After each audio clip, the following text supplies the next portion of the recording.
side. Besides being a home game, you have to know emotionally, Michigan's got to be down. They beat Ohio State in the game of the year for them. They'll be playing the Rose Bowl later on. This will be a tough game for them to get ready mentally. And there's the man right there that's got to do it. Bo Schembechler's got to supply the fire today. In his 24th year of coaching, 18th at Michigan. He's won more games than any other active coach. And Dick Tomey on the Hawaii sideline, who, as you see, served as an assistant to Bo at Miami of Ohio, and has been in Hawaii in 10 years and done a nice job in developing this program. The man to kick off is Pat Moons out of Fort Lauderdale, Florida. And a 3-deep alignment. The man in the middle is number 1, Coldine Walsh, averaging 23 yards a kick return.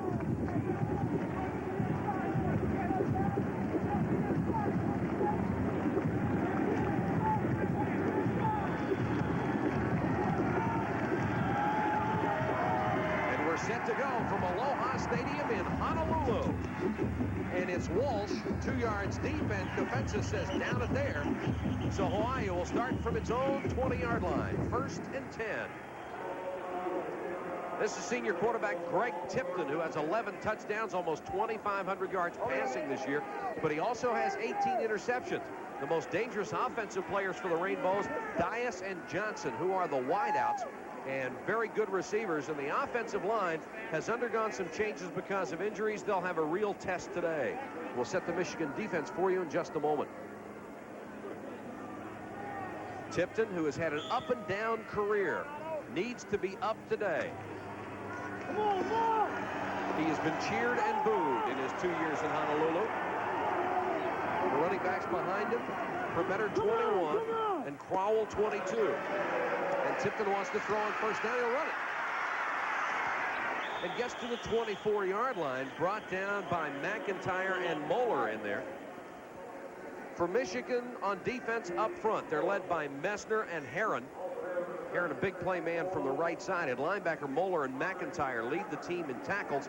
And Garland Rivers is the best man in the secondary. He's tough against the run and a big hitter. Gain of 4 on the last play. There's a good look at Tipton. I think there was illegal motion on that play. And it'll cost them 5 yards. So instead of a gain of 4, it's a loss of 5. And here's the call. We have an illegal shift on the offense. First down. So it's 1st and 15 for Hawaii. And here's where they've had problems all year long, Pat, as being an obvious passing situation. Well, they're not a very strong running team. They need to pick their places when they throw the passes, and they do not want these long situations. Here's the delay. They'll give it off to Crowell. And Crowell up to about the 27-yard line. Danny Crowell, the junior, a former walk-on, brought down by the strong safety Ivan Hicks. Try to cross him up early, Pat. Well, they throw the ball a lot out of the backfield to him. Again, the key to this game for the quarterback, Greg Tipton, is to take the short passes. In that case, nice call by the coaches, a draw. They spread out. The Michigan defense had a nice gainer there. He has to be patient. Greg Tipton is the key to this offense. Crowell has had 2 games this year over 100 yards. And it is pronounced Crowell instead of Crowell. Tipton on the roll. Wants to screen back to the other side to Johnson. Avoids one tackle and dives across the 30-yard line to the 32. Garland Rivers knocked his legs out from under him, and it's a first down for Hawaii.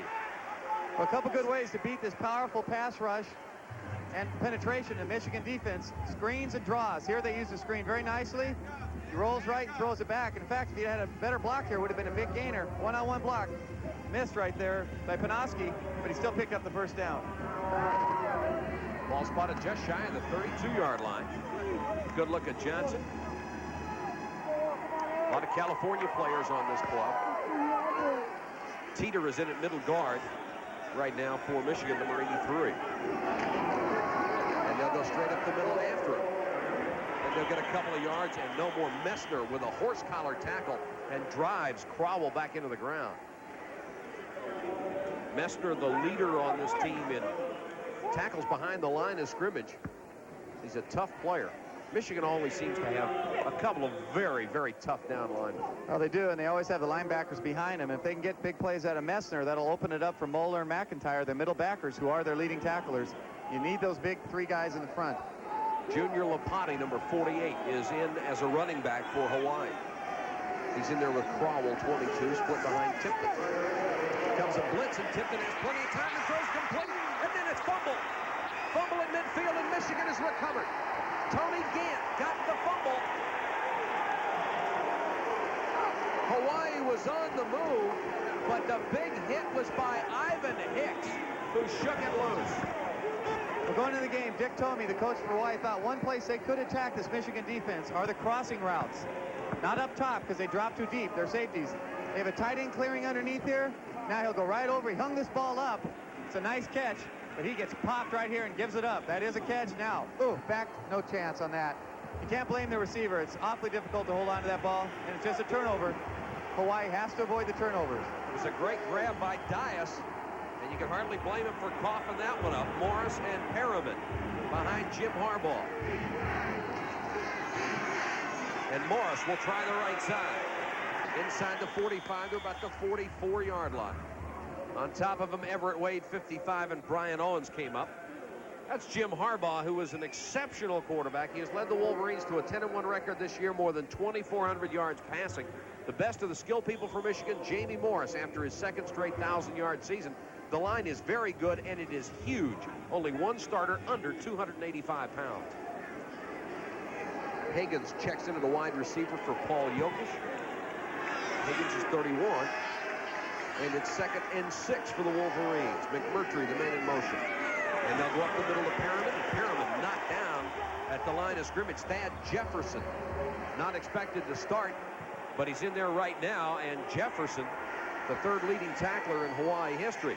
That defensive front has their first-team All-American defensive tackle, Al Noga. He is a great one. Thad Jefferson, as we said, the number 3 tackler in Rainbow history. He's been playing hurt.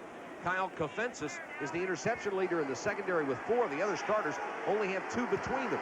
Michigan goes with 2 tight ends, Brown and Walker, 80 and 89. They're in there on 3rd and 2. And they've got the first down to the 35-yard line as Perriman takes it. Now, Al Noga, normally 54, is wearing 44. That's because his older brother, Pete Noga, who was an outside linebacker, has been injured and has a lot of wrapping around one leg, won't be able to play today, so he is wearing his number. There's a good look at Al Noga as a junior, a first-team All-American, and you have to live in Hawaii to understand how difficult that is. They get no press over here, especially from the East and the Midwest. And it's a great job for him. Perriman, first man through, gets to the 30-yard line. Up from the secondary is Owens to put the shoulder into him. Mike, you notice they're running to the right side at Michigan. They're going to go at Al Noga right now, which is interesting. They're going at the strength, but they're so big on the right side of that line. Noga's going to go inside. That's what he does. He tries to penetrate. They double team him. He takes himself out of the play, but that's the kind of style he has. He's going to jump around the blockers. He's going to try to get in the backfield and make the big plays. He had 600 pounds of blockers on him then. Hammerstein and Elliott. They're in the wishbone. Webb, number 46, joins Perriman and Morris. Harbaugh to throw. McMurtry is open and driven out of bounds over there by Kyle Kofensis. Harbaugh right on target with his first throw. That's a nice throw by Harbaugh. Al Noga almost got the sack here. You'll see him hit him just after he releases it. Greg McMurtry, he's going to be a big player for Michigan. He's only a freshman. Bo's very, very high on him as a receiver. And here comes Noga. Watch, again, penetration. Fake outside, come inside. He's just so quick. They tried to double team him. They tackled him. He still almost made the sack. You want to know how good he is. 17 sacks this year, 29 tackles in the backfield. So 1st and 10 here for Michigan at the Hawaii 15-yard line. Perriman gets to the 10. Holding on to his ankles, Matt Fulmer, 56. Schembechler at the sideline. Yeah, I was going to mention earlier why they're running at Al Noga, even though he's such a great player. You look at their line, their offensive line. Vitale, the center, 289. Hammerstein, the right guard, 285 pounds. And John Elliott, number 72, the right tackle, 6'7", 306 pounds. Where would you run? Sellout crowd here. It's been sold out since June. 50,000 seat Aloha Stadium overlooking Pearl Harbor. Beautiful facility. 2nd and 5.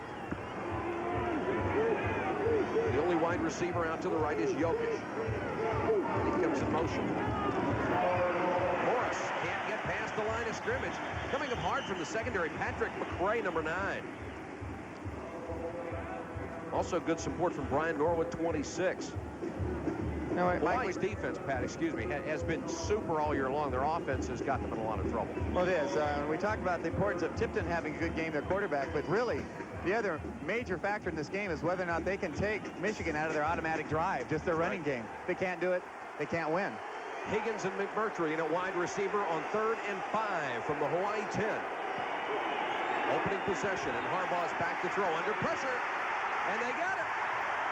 Colin Scott from Sydney, Australia gets the sack and saves the possible touchdown. This Hawaii defense has come up with big plays all year long. They're going to gamble a lot. They're going to blitz. In this case, they gave Harbaugh no chance to get rid of this ball. And Scott's hadn't even played football 3 or 4 years ago. He came from Australia. He's going to get this sack. Big, strong kid. Probably make it in the pros next year. Mike Gillette is on to attempt a 40-yard field goal. He is 9 out of 14 this year. He's got the distance, and it's good. Mike Gillette, who has been the #1 kicker since the Iowa game for Michigan, puts the Wolverines on top, 3-0, with 8:40 to go. First quarter from Honolulu. Never been to Hawaii, ought to try it. And there's a nice welcome. Andy, please send money. You can use it over here, can't you, Pat? Oh, it's easy to spend it. Boy, the shrimp isn't cheap, but it's tasty. Must be Wolverine time. You got to be a fan to buy a hat with a working clock in it, you know? What, they have 5,000 or 6,000 fans come all the way from Michigan to this game. Unbelievable support. Of course, it's not a bad location. No, it's not. It's not a bad time to leave Ann Arbor. You know, a little Christmas trip to get a tan. Michigan leading 3-0. They'll kick it away. And Hawaii will get a chance to move on its second offensive possession. They moved the ball well on their first one, but coughed it up on a fumble at midfield. And Michigan drove, got the field goal after reaching the 10-yard line, and then being sacked out of touchdown territory. Moves to kick it away.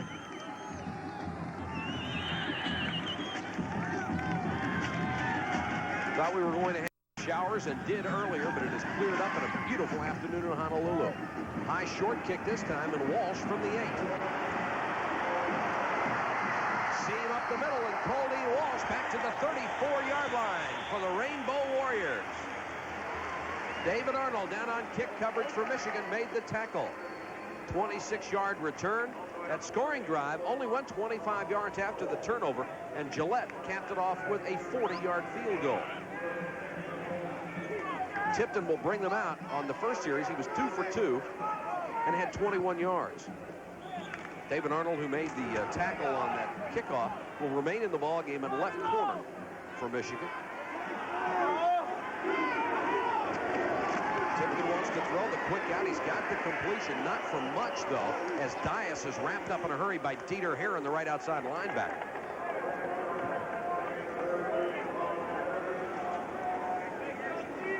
They'll give him a gain of only 2 on that last play. The backs, Crowell and Lopati. And now Permetter comes in, the starter, and Lopati will go out. Permetter's only gained 166 yards on the ground this year, but he had one game over 100. 2nd and 8. He's the deep man in the eye, and he's got the football. Wrapped it up and went across the 35 to about the 37-yard line. Steve Thiebert flattened him from the side. Permetter 5'11", 192 pounds. One thing about Hawaii's team, nobody's name is easily pronounced. Boy, this is the toughest group we've ever faced. Now that BYU last week, they had a few Hawaiians, but this team is just stocked with them. Lopati, 48, will check back into the ballgame. Permetter will come out. It's a 3rd and 7 situation for the Rainbows. Facing a 5-man Michigan front and a 3-man rush.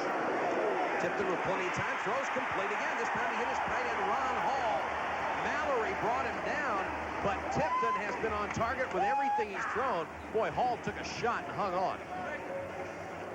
Well, I think the Michigan secondary shows how they tattoo people. They make you pay for it when you catch it.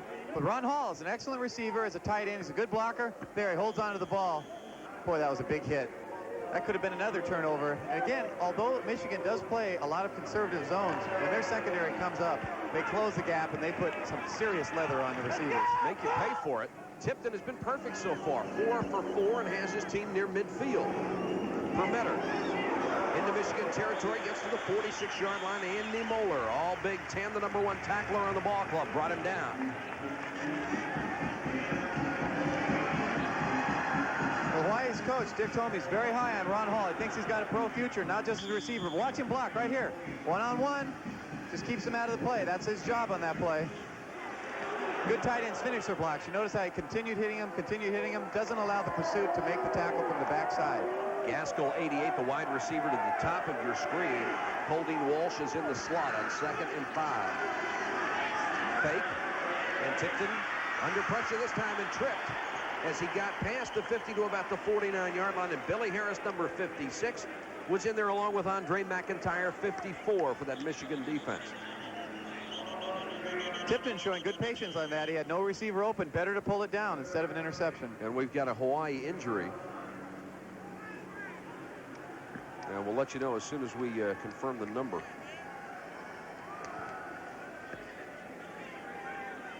And it's Kurt Schleier, backup wide receiver, who is down.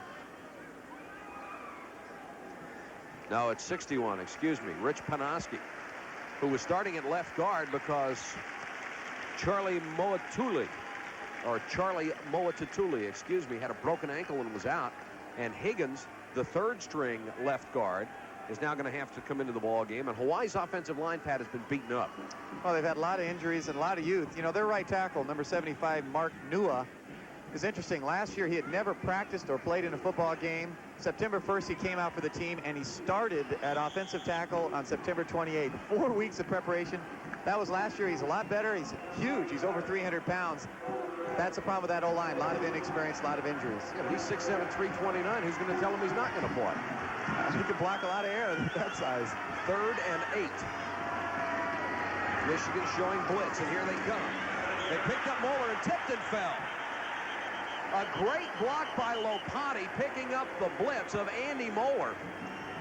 Moeller at 222, Lopati at 196, really drilled him as he came through. And Moeller is an excellent blitzer. You're right in the middle of your screen, number 49 coming in. Now watch this pickup by the back. That's a halfback. Excellent block, takes him on, and Tipton just falls down. Can't do it any better as an offensive back. Tipton was getting back as quickly as he could. He saw the pressure coming.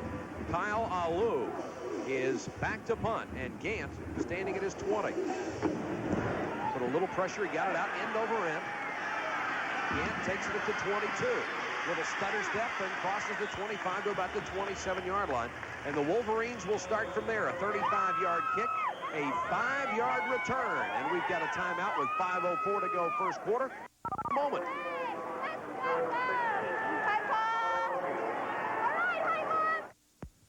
ESPN Home Video presents Teaching Kids Football with Bo Schembechler. This 75-minute video cassette is designed to show parents and youth coaches how to teach children the basic fundamentals and techniques of the sport in a safe and fun way. We want this to be a very positive experience for the young people that are playing their first or second year of football. Bo begins the training with the basics of offense and defense, describes the kicking game, including punting and place kicking, and then moves into drills to improve agility.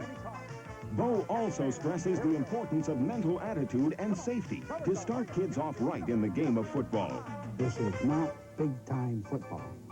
It's Little League football, and it's played for fun. Teaching Kids Football with Bo Schembechler, only $39.95. Order your copy today. Call 1-800-544-1000. Only from ESPN Home Video. We are back in Aloha Stadium. Tim Brando on the sidelines where Rich Panoski, the tackle that was injured, has a pinched nerve in his neck. He should be able to return. But just moments ago during the break, Marco Johnson, the wide receiver, left the field, and we're still trying to find out exactly why that occurred. Let's go back upstairs to Mike and Pat. Thank you very much, Tim. 1st and 10 for Michigan at their own 27. They'll go with 2 tight ends, Brown 80 and Walker 89. Perriman and Morris, the running backs, behind Harbaugh in the I. And it's Morris. Only got about 3, wrapped him up in a hurry. Good job by Colin Scott. 94, the right tackle, and Hawaii's defense has been tough all year. Statistically, they are 4th in the nation in defense.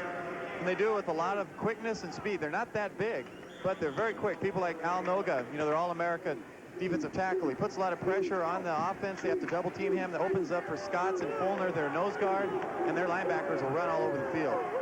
Jokic and Higgins, the wide receivers, split left and right, out of the eye. On 2nd and 7 for the Wolverines.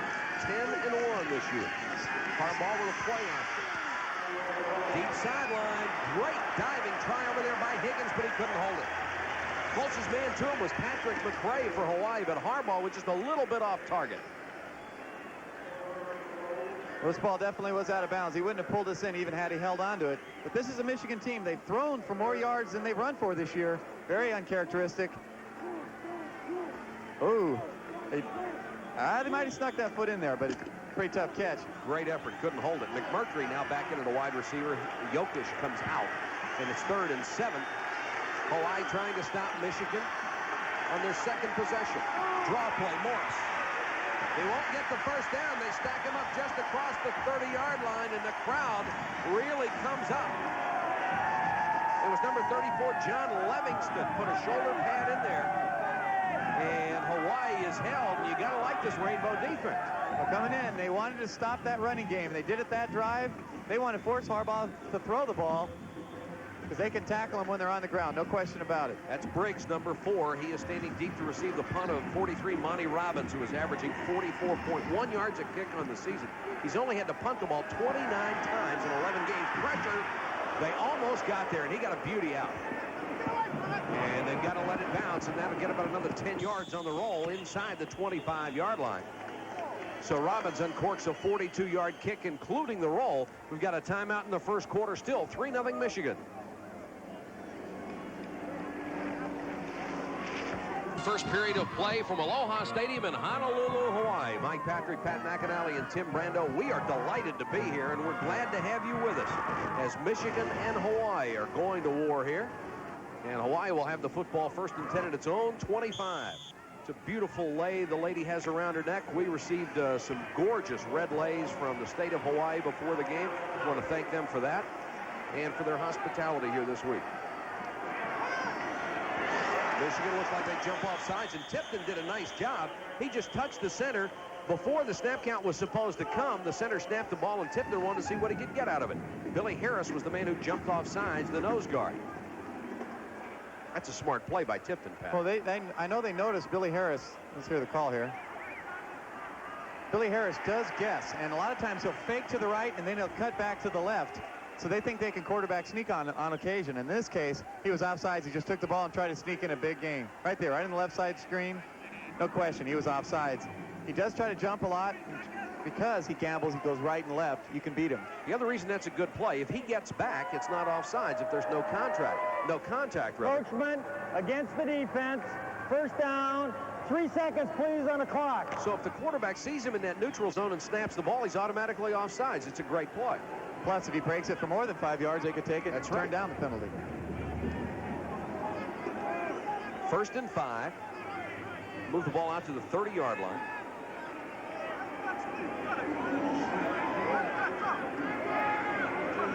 And they're adjusting the clock right now, trying to take time off of it. It should be down to 3:33. And they'll stop it at 3:33, and it will be still 1st and 5 for the Rainbows.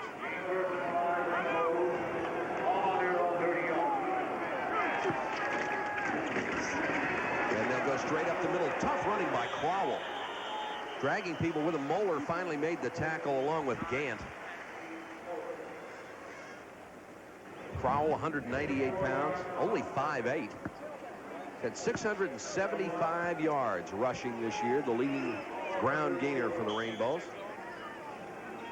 And time winding down here in the first period with Michigan leading only 3-0. Bo Schembechler, a lot of people thought he was blowing smoke. He expected this to be a good ball game and a close one.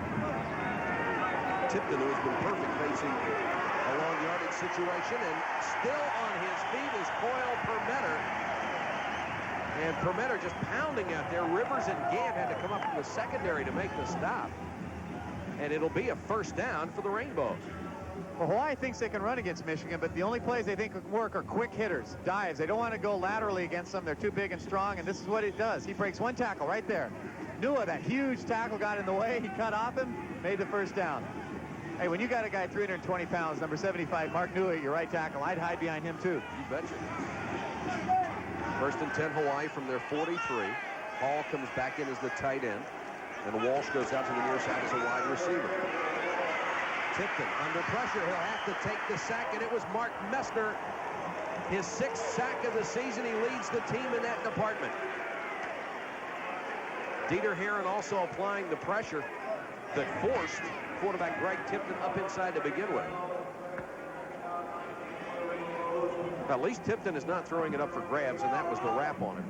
Well, he's thrown the ball perfectly today. He's taken the throws when he's had them. They had an unfortunate turnover earlier after a catch, a fumble, but he's doing his job. He's not making mistakes, and he's throwing the ball on target when he has to. Lost 9 on that one, and it's 2nd and 19 for Hawaii.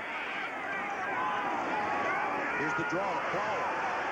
He'll get some of the yardage back across the 40 to about the 42-yard line. Moeller and Heron on the ground for Michigan to make the tackle on Permetter. Now, talking to Bo yesterday, you know, he was not happy about having this game. You know, Hawaii is a very physical team. You're right, Mike, and they match up well with Michigan. They're very strong. They're very physical. And if they avoid the errors on offense, I do think it'll be a close game. Permetter comes out of the ball game. Lopati, 48, is back in. And Schembechler just has one of the most enviable coaching records of all time. 3rd and 13. Obvious passing down for Tipton. This has been the problem. He fakes the draw. Under pressure, he was hit just as he unloaded that, but he's got Dias out there. And Dias makes the great catch, even though Gant hit him just as the ball got there. Holy cow, what a play. Tremendous concentration by David Dias, number 43 on that catch. You're right, Tipton's going to be hit right when he delivers this ball, and it just floated. It seemed like it was up in the air forever. I'd like to have had that kind of hang time on some of my punts. So this ball is just going to hang and hang and hang and flutter. And Dias is going to get inside Rivers. Rivers slips, number 13, right in the middle of your screen. That was his responsibility. And now watch the concentration. He knew he was going to pay the price, and he did, but he held on. Dias is 2nd all-time receiving in yardage for Hawaii, and Greg Tipton has just set a single-season yardage record. He owns most of the other records for the Rainbows in the passing department, even though this is only his 2nd year here, coming as a junior college transfer. Well, that little bit of rain before the game, I think that caused Garland Rivers to fall down, Mike. Ball at the 34. They'll give it off to Crowell. And Crowell wrapped up as he gained maybe a yard, no more. Andy Moeller right there to make the stop, and McIntyre, both inside linebackers in on the tackle. This can be the toughest surface to play on for a receiver, a running back, or defensive back and linebacker, because the field isn't soaked, so you're not being careful with your steps, but it's very slippery because it's just a fine line of water on it. I think we'll see a lot of fall downs today. Going to be 2nd and 9 for Hawaii. This is their best penetration. And they have moved the ball in the first quarter against Michigan with 30 seconds to go in the period. Vegas in motion. Tipton under pressure from behind. Doesn't see it. Guns incomplete. What a throw to Coldine Walsh. Walsh knocked down by Hicks. But Tipton is having the game of his life. Tipton is on fire, no question. I saw him against Wisconsin earlier this year. He pulled out a victory in the last quarter. This kid can throw the ball. Good protection that got him out of the pocket. Steps forward, gets nailed. He's already delivered the ball, though. Nice catch right here. And his receivers are pulling these down. A little high, but he's going to take it, and he knows he's going to get hit. Nice catch. And Hawaii has the ball at the Michigan 17. 1st and 10. Perimeter never had a chance. Nice play by Rivers, who came up from the corner, closed in a hurry, and flattened him before he could get back to the line of scrimmage. That is the end of the first quarter in Aloha Stadium in Honolulu. It's 3-0 Michigan. Hawaii, Michigan leading 3-0, but the Rainbows of Hawaii driving. They have the ball at the Michigan 18, 2nd and 11.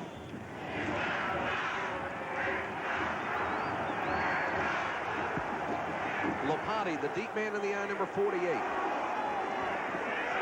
Tipton wants to throw deep over the middle. He's got a man, and it's tipped away at the last minute. Great play by Ivan Hicks. There is a flag down. Tipton misses his first pass of the afternoon. He had been 6 out of 6 for 78 yards. Offsides Michigan is the call, so he's still perfect, and Hawaii will pick up 5 yards on the penalty. Tipton thought he had a touchdown there for a second.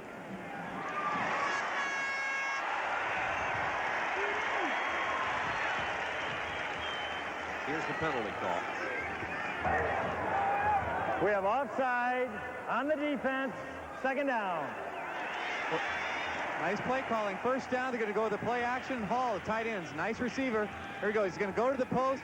Quarterback's rolling left. He sees him. It looks like it's a sure touchdown here, but he delivers it a step late. Right there. Just a little late. Had he got that ball into that zone quicker, it would have been a touchdown. 2nd and 6, Hawaii. Permetter gets very close to the 10. Gant was in on the stop, along with Moeller. Moeller always seems to be on the bottom of that pile. Take a look at the first quarter statistics, and you're going to see that Hawaii racked up 100 yards in total offense. Michigan giving up only 293 yards a game against some great teams. And Hawaii just dominated the first quarter. They've been able to run the ball a little bit and set up that passing game. That's exactly what they need to do. They need Tipton to keep throwing the ball exactly as he has. Big play here, 3rd and 3. Permetter, the deep man in the eye. Crowell will get it instead. And Crowell hit immediately by Billy Harris, the middle guard. May have gotten a yard out of it, but it's going to bring up 4th. And a long yard, maybe a yard and a half, and we'll see what Dick Tomey decides to do. And here comes the field goal unit. Can't blame him for this. Some of the fans don't like it.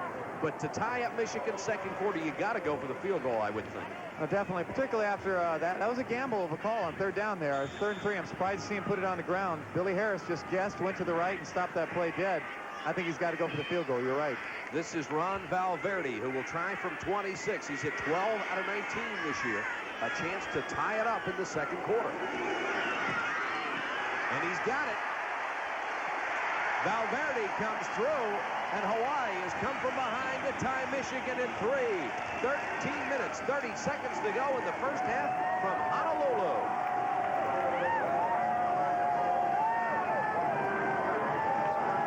13:30 to go. First half of play. Hawaii kicking off. Little squib kick, trying to keep it away from Morris. Taken by one of the upmen at the 30, and they'll only get back to the 31-yard line. It was taken by Thomas Wilcher, number 27, and he was buried right after he got it. Hawaii is coming off a very impressive scoring drive that took more than 5 minutes and went 66 yards. They had to settle for the field goal. Valverde came through officially from 25 yards out. The interesting thing in the first quarter, Michigan only had 30 yards in total offense.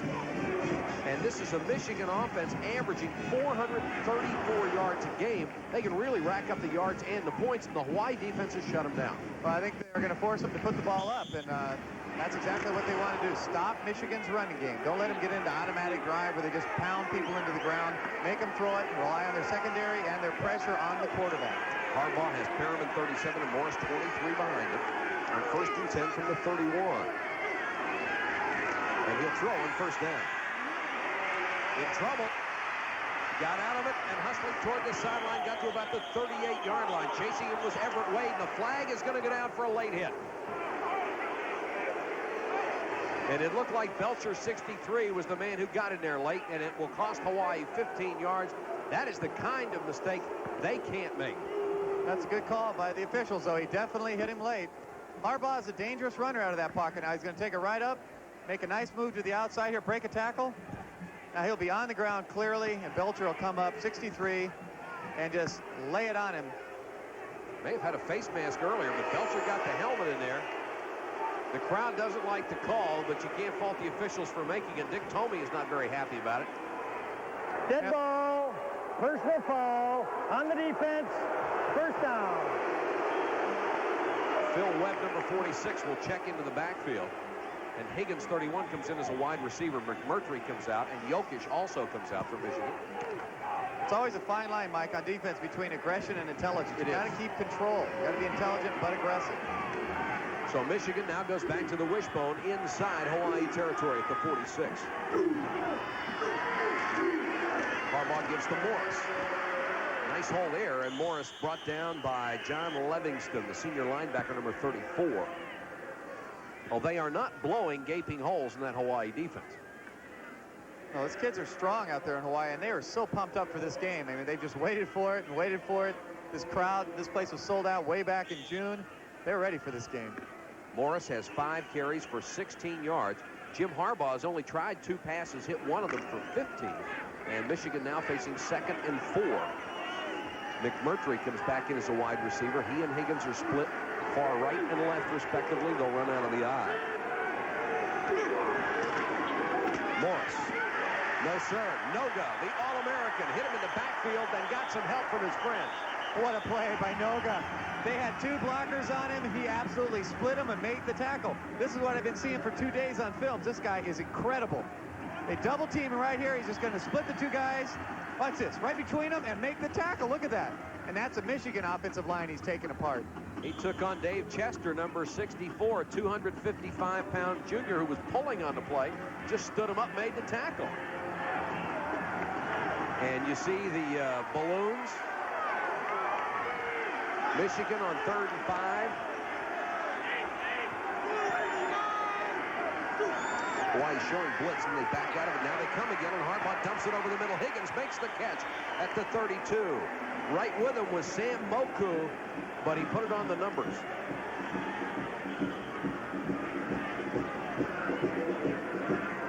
Nice throw by Harbaugh. He's off this back foot, but watch him deliver it. Right on the money. Nice diving catch. That's what they need to do. They have to avoid the penetration by Hawaii and complete those passes on the secondary. Mike Hussar, 74, being helped off the field. He is a 289-pound left tackle. And Jerry Kwarna, a 282-pounder, will come in to replace him. You know, you look at Michigan's wide receivers. Higgins averaging 19.3. Jokic averaging 21.9. And McMurtry averaging 23.4. That's not a typical Michigan offense. When they catch the ball, they catch it for big numbers. 2 tight ends in right now. And Higgins is the only wide receiver. Morris on the toss. And it's Noga. And then he got some help and a big shot from Brian Owens, who came up putting a shoulder on him. But Morris did get some decent yardage out of that play. Well, you just find Noga everywhere, won't you? Well, you don't make first-team All-America for Hawaii unless you are outstanding. And the reason he is outstanding is his penetration, his ability to play off blocks. This guy outweighs him by 40 pounds. Look at him. He's Hammerstein's a big, strong guy. He just plays off him, keeps moving laterally, and makes the play. Michigan will go back to the wishbone and have no tight ends in the ball game. 2 wide receivers. Cross out Michigan with the tape. That's what that football team would like to do. 2nd and 8. Harbaugh with a long signal count and wants to throw out of that formation. Deep sideline, and it's complete to McMurtry at the 18-yard line. McMurtry had Kafensis beaten easily. That's a formation you don't see very often, a wishbone with wide receivers and no tight ends. Well, Bowles really, installed a different offense for this Michigan team. A lot of formations, a lot of movement, uses his wide receivers. Here we go. Fakes the wishbone right there, just drops back, and he is wide open. And look at the delivery. That's a long, long out route. Perfect pass. First down. Big arm for Jim Harbaugh, who can do it all. 1st and 10. Michigan tied with Hawaii 3-3 at the Rainbow 19. And they'll give it to Perriman. Perriman got to about the 16-yard line, and the entire center of that Rainbow defense stacked him up. You come into a game like this, you expect the name Jamie Morris to dominate this game. It just hasn't been. They've had to go to their receivers to move the ball. He only needs 79 yards in this ball game. I say only. That's a pretty good chunk of yardage anyhow. As you see, he got 210 a week ago against Ohio State. But he needs 79 to become a 1,000-yard rusher 2 years in a row. Hussar is back in there now, 74, the young man that was helped off. And now a Hawaii player is down. And Matt Fulner, who has been out with what has seemingly been a chronic hip injury, is injured again. Something about Al Noga. When we did the Brigham Young game last week, you saw Jason Buck of Brigham Young, who won the Outland Trophy. He didn't even win the WAC Player of the Year. That was Al Noga. We've got a timeout here in a 3-3 ball game.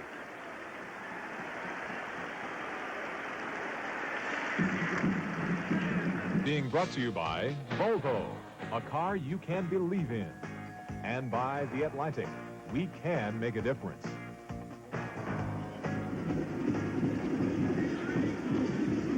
They don't call it paradise for nothing.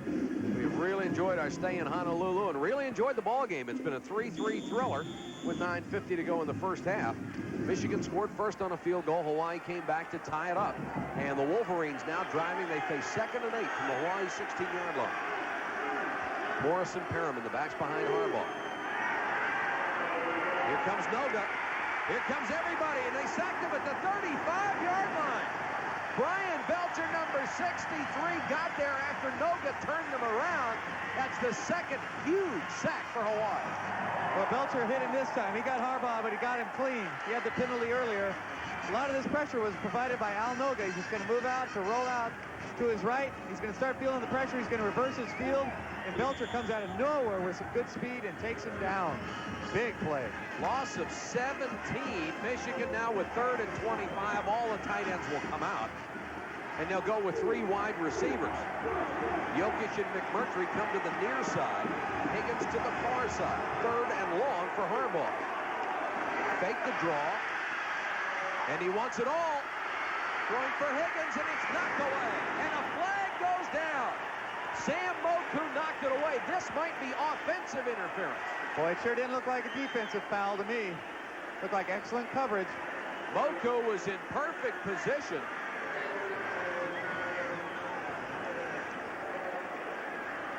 And it is against Michigan. That's a good call. It couldn't have been against Moku. He just played it perfectly. But did you see the look on Dick Tomey's face standing at the sideline like, don't you dare? The coach is always expected to go against him whenever there's a foul on interference. It always seems to be the defender. And offensive interference will take the ball almost back to midfield.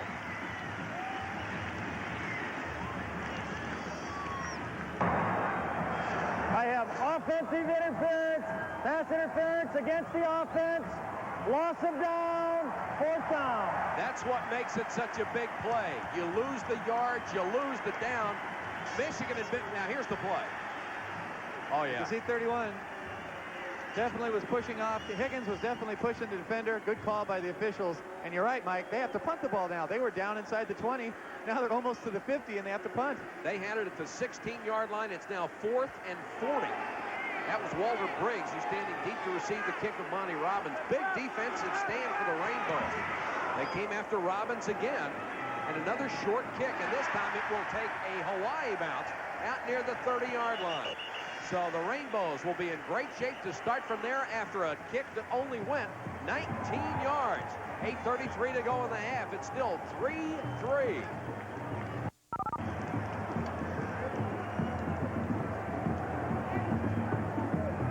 Honolulu.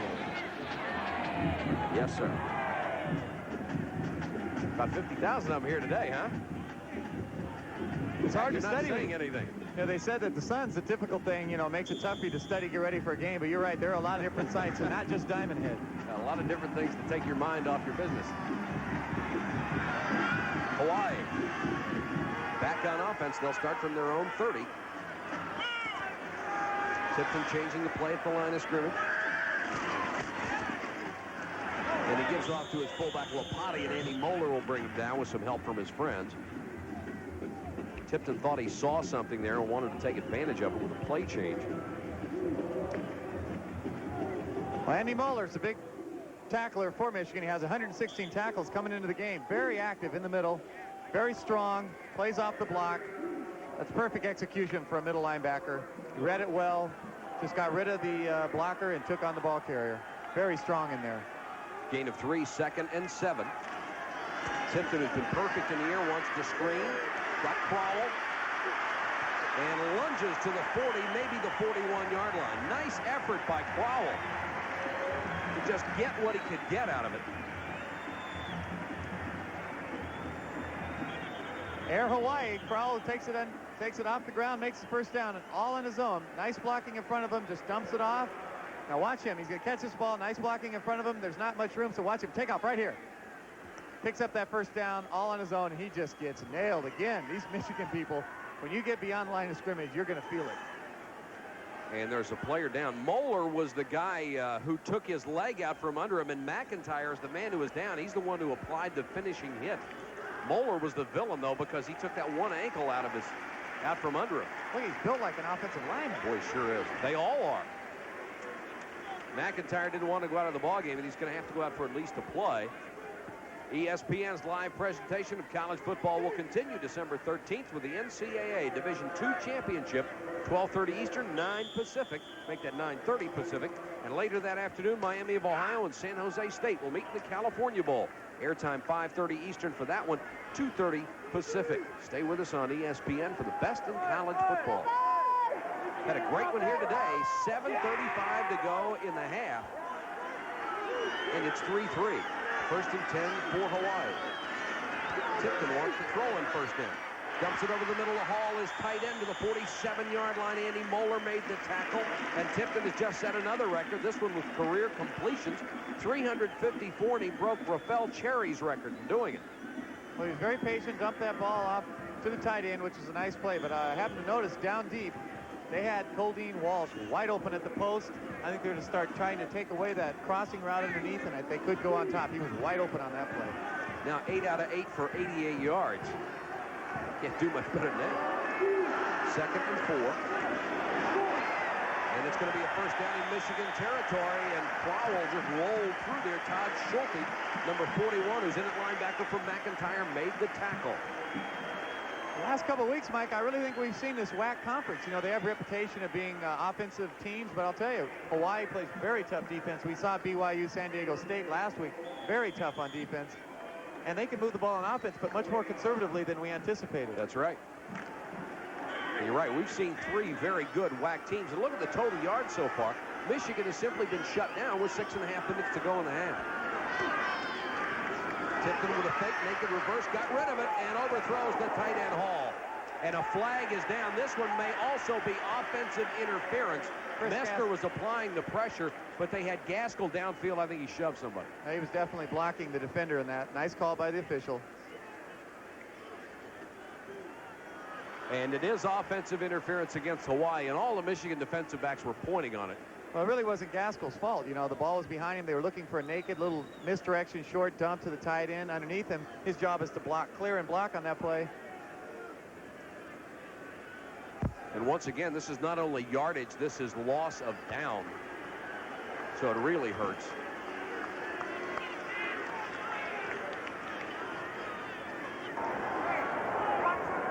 We have pass interference against the offense, loss of down, second down.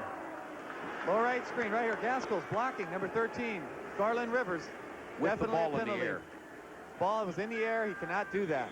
Had the ball already been caught, it would have been a fine block. As it was, definitely a penalty. That's 2 in this quarter. Unusual calls, offensive interference. Second and 25 for Hawaii. Tipton checks with his backs. Michigan showing blitz. And they'll go with a draw. 44-yard line for Junior Lapati. Mallory comes up from the secondary along with Dieter Herron. Let's go down to the sideline and our colleague Tim Brando. Andre McIntyre checked out of the game. He got what they term as a stinger. He's back in the game right now, though, so they need him defensively. In fact, it's interesting what the coaches for Hawaii are getting done here. They're running up the middle, and then they're coming right back with that pass over the middle, and it seemingly is always there. Just a couple of mistakes and penalties is all that stopped them. Well, you're right, Tim. They have found an opening, and they're exploiting it. You know, the other thing, one thing you can tell when a team is not really prepared, and I don't think Michigan is up emotionally as they have been for a lot of games this year, you start missing tackles. And we've seen that. The linebackers in the secondary are laying some big hits on, but the front 3, and some of the linebackers are missing those tackles, and that's the first sign of a team not ready to play. Good look at Tipton. It was just been exceptional. 8 out of 9, but the incompletion was really wiped out by the penalty, by the offensive interference. And the delay has been moving the Michigan players back from their sideline. When you look at the sideline, there is a white stripe there, and they want everybody out of that white striped area behind it. So that's why we've had a delay. And we've got a 3rd and 18. for Michigan. Hawaii, excuse me. Michigan showing blitz. They come again, and Tipton's got unloaded in a hurry. He's got Hall as tight end. And Hall, trying to spin out of a tackle, gets to the Michigan 43-yard line. It's going to be short of a first down. Rivers and Moeller made the tackle, but they've used Ron Hall very well. Tipton got rid of that ball in a hurry. Knew Hall was coming underneath. They ran all the secondary off deep, that zone of Michigan's. They had no one underneath. Hall was wide open. That's exactly what Tipton has to do. Well, it's 4th and 5. Interesting choice here between the Michigan 43 and the 44. And Dick Tomey thought about it, maybe fleetingly for going for it, and then he brings in his punting team. Well, that drive was definitely stopped by the unfortunate offensive interference on that first down play. Made it 1st and 25. Kyle Aloha will punt. That's Tony Gant deep to receive. We're down to 5 minutes and 38 seconds to go in the half. 3-3, Michigan and Hawaii. And the Rainbows have dominated the ballgame. And the 25-second clock ran out. I think Hawaii was hoping to draw Michigan off sides on a 4th and 5 situation. They always did that with Pat McInally, even if he had 60, 70 yards to go, because he needed that extra 5 yards in case he got the bounce. The defense would jump off sides just so I wouldn't punt. They wanted to keep the ball out of my hands. What a weapon. But Dick told me, he looks relaxed. He's fired up for this game. But it's so funny. Bo Schembechler yesterday, he's trying to be smiley, trying to be a nice guy, saying he wouldn't take the game that serious. He's on the sidelines. I'm watching him rampaging along. He's ready for this game. Now they want 10 seconds back on the clock. They're saying it should be 5:35. The scoreboard shows 5:25. So now the kicker, Kyle Alu, will have more room to work. Dick told me just an outstanding job here in Hawaii. We were looking at all the different places. They have kids from New Zealand, Australia, Jamaica, Puerto Rico, Canada, my favorite, Alaska, who's probably the most intelligent guy on the team. You from bet. Alaska to Hawaii. Just an outstanding job. Yeah, you're sitting in Alaska as an 18-year-old kid, say, where can I go to school? Look at these locations, though. And Saskatchewan, that's not a bad idea from there either. That's tough. They have a difficulty getting the kids from the mainland, but they find them somewhere. Michigan showing a 10-man front. Alu may have to unload this in a hurry. Got a high snap. They're coming, and he got rid of it. Beautiful kick. They'll let it go. Will he get the bounce? He will, but down at the 1.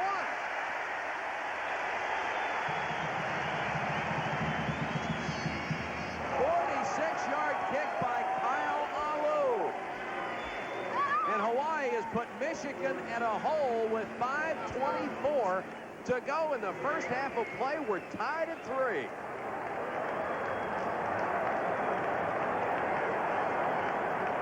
With 5:24 to go in the half, the Wolverines heavily favored, tied with Hawaii 3-3. They'll go to the wishbone to try to get out of trouble.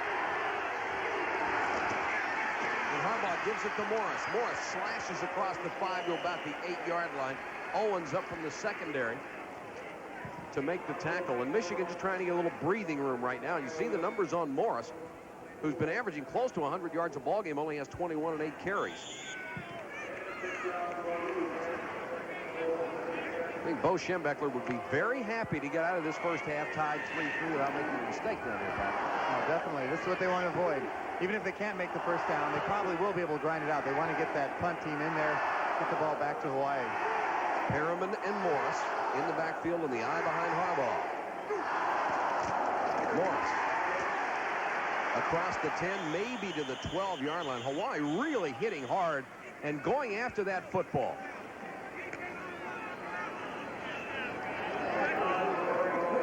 Noga's playing at 240. Can't even see him. Elliott's so big, number 72. He's 300 pounds, but he sheds him and makes the play. I mean, the guy is so quick, you couldn't even see him in the picture. But then again, the offensive lineman can't seem to find him or see him either. Oh, he's so quick. Reminds me a lot of Mike Reed, who was an all-pro for the Cincinnati Bengals in the 70s. Elliott's all Big Ten. He is a heck of an offensive lineman. And Noga said, excuse me, and just walked right around him. 3rd and 1. Hawaii digging in. They'll give it to Perriman. And Perriman with second effort got forward to get the first down. Belcher and Livingston made the stop. I just think it's such a pleasure to, you see a player that's All-America, that's built up, and it's so great to see somebody live up to it. That's right. This kid is playing in Hawaii. Nobody's ever heard of him. And we said Jason Buck won the Outland Trophy for BYU this year, a WAC conference player. And Noga probably will be the favorite going into 1987. That could be 2 in a row from the WAC. Noga beat him out for the WAC Defensive Player of the Year, even though Buck won the Outland Trophy. And Noga will now go to the sideline. He'll get a breather on 1st and 10. Clock running with 3:34 to go in the first half. Harbaugh on the draw to Morris as they keep it conservative. Morris just dancing through tacklers. Skipped over another one. And now it's a foot race. Morris to the 45-50-yard line, driven out of bounds by Kafensis. A 35-yard run. What a run by Morris. The 2 longest runs that Hawaii's given up this year are 15 yards. Well, they just gave up a big one here. Jamie Morris, I think you've heard the name Joe Morris with the New York Giants. Here comes a clone of him. This kid runs the same way. Look at that. Stomp on a dime, keep low. Keeps so low. And he's so strong after he starts upfield. No question. He's got a future in the NFL. They might be playing together in the same backfield. Morris 10 carries, 60 yards, and now Michigan can go for some points with 3:05 in good field position across midfield Hawaii's territory. I understand Jamie says he can sometimes hear Joe talking to him when he's carrying the ball. Not too sure about that, but if he hears it, that's fine. And Joe apparently is giving him excellent advice. Perriman got to the 41. He hears a lot of footsteps as he runs by people. No question about that. Yeah, the footsteps are all behind him, though. They're chasing him. Perriman now with 31 yards. Michigan getting a little bit better ground attack going. When you change the uniforms, you would not be able to tell those two apart, you know it? You sure couldn't. 2nd and 3. Whistle. They'll stop playing. I don't believe they got the play off inside of that 25-second clock. And if they didn't, it'll cost them 5. And instead, it's a procedure call. Sometimes they call procedure on that instead of delay of game. Schembeckler standing a couple of yards out of the field. He's just on vacation. Didn't keep Bo behind that white area very long. You're going to be lucky if they can keep him out of the huddle. It was a lot of fun to talk to him yesterday. He had so much fun with you talking about guys that had played in those all-star games. And when you reminded him that he had made you practice on Christmas Day, he said, no, I didn't. Then he started thinking about it, and he was proud that he had. He was proud that he had. That's right. Very pleasant visit with him. I wouldn't want to talk to him right now, though. No. No, he's probably not in the mood to chat on 2nd and 8, tied 3-3. Noga is now right on the nose, and he's being double-teamed in the middle. Harbaugh throwing deep over the middle. McMurtry. He took a shot and held on. No, he dropped it. Oh, I thought he held the ball. Sam Moku hit him. And McMurtry, and look at Bo. Yeah, Bo's more than 2 steps in right now. That definitely looked like a catch to me. I thought he held it, and Bo is beside himself. And nobody else wants to be beside him. And you can't be out on the field, and now the official is over there telling one of the assistant coaches he can't be on the field, but they're leaving Bo alone. They should call a penalty here on him. Yeah, you can't be out there like that, really. And Michigan has called a timeout. And Bo is just raging about this. This looked like an outstanding catch by Greg McMurtry.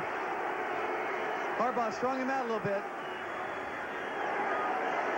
Well, if you needed to light a fire, all you'd have to do is touch a match to his forehead right now, and you'd get it. And I think he's got a point. Well, it was just a matter of time. He was too relaxed yesterday. I knew that couldn't last. Oh. And Bo is very, very close to a 15-yarder. And the Hawaii crowd really getting on him. Well, let's see if this is a grab or not. I call that a catch myself. He had his foot down. You only have to have possession with the ball, 1 foot down in college. That's a catch to me. Haven't seen it come loose yet. Outstanding effort by McMurtry. Just strung out, reaches, pulls that ball in.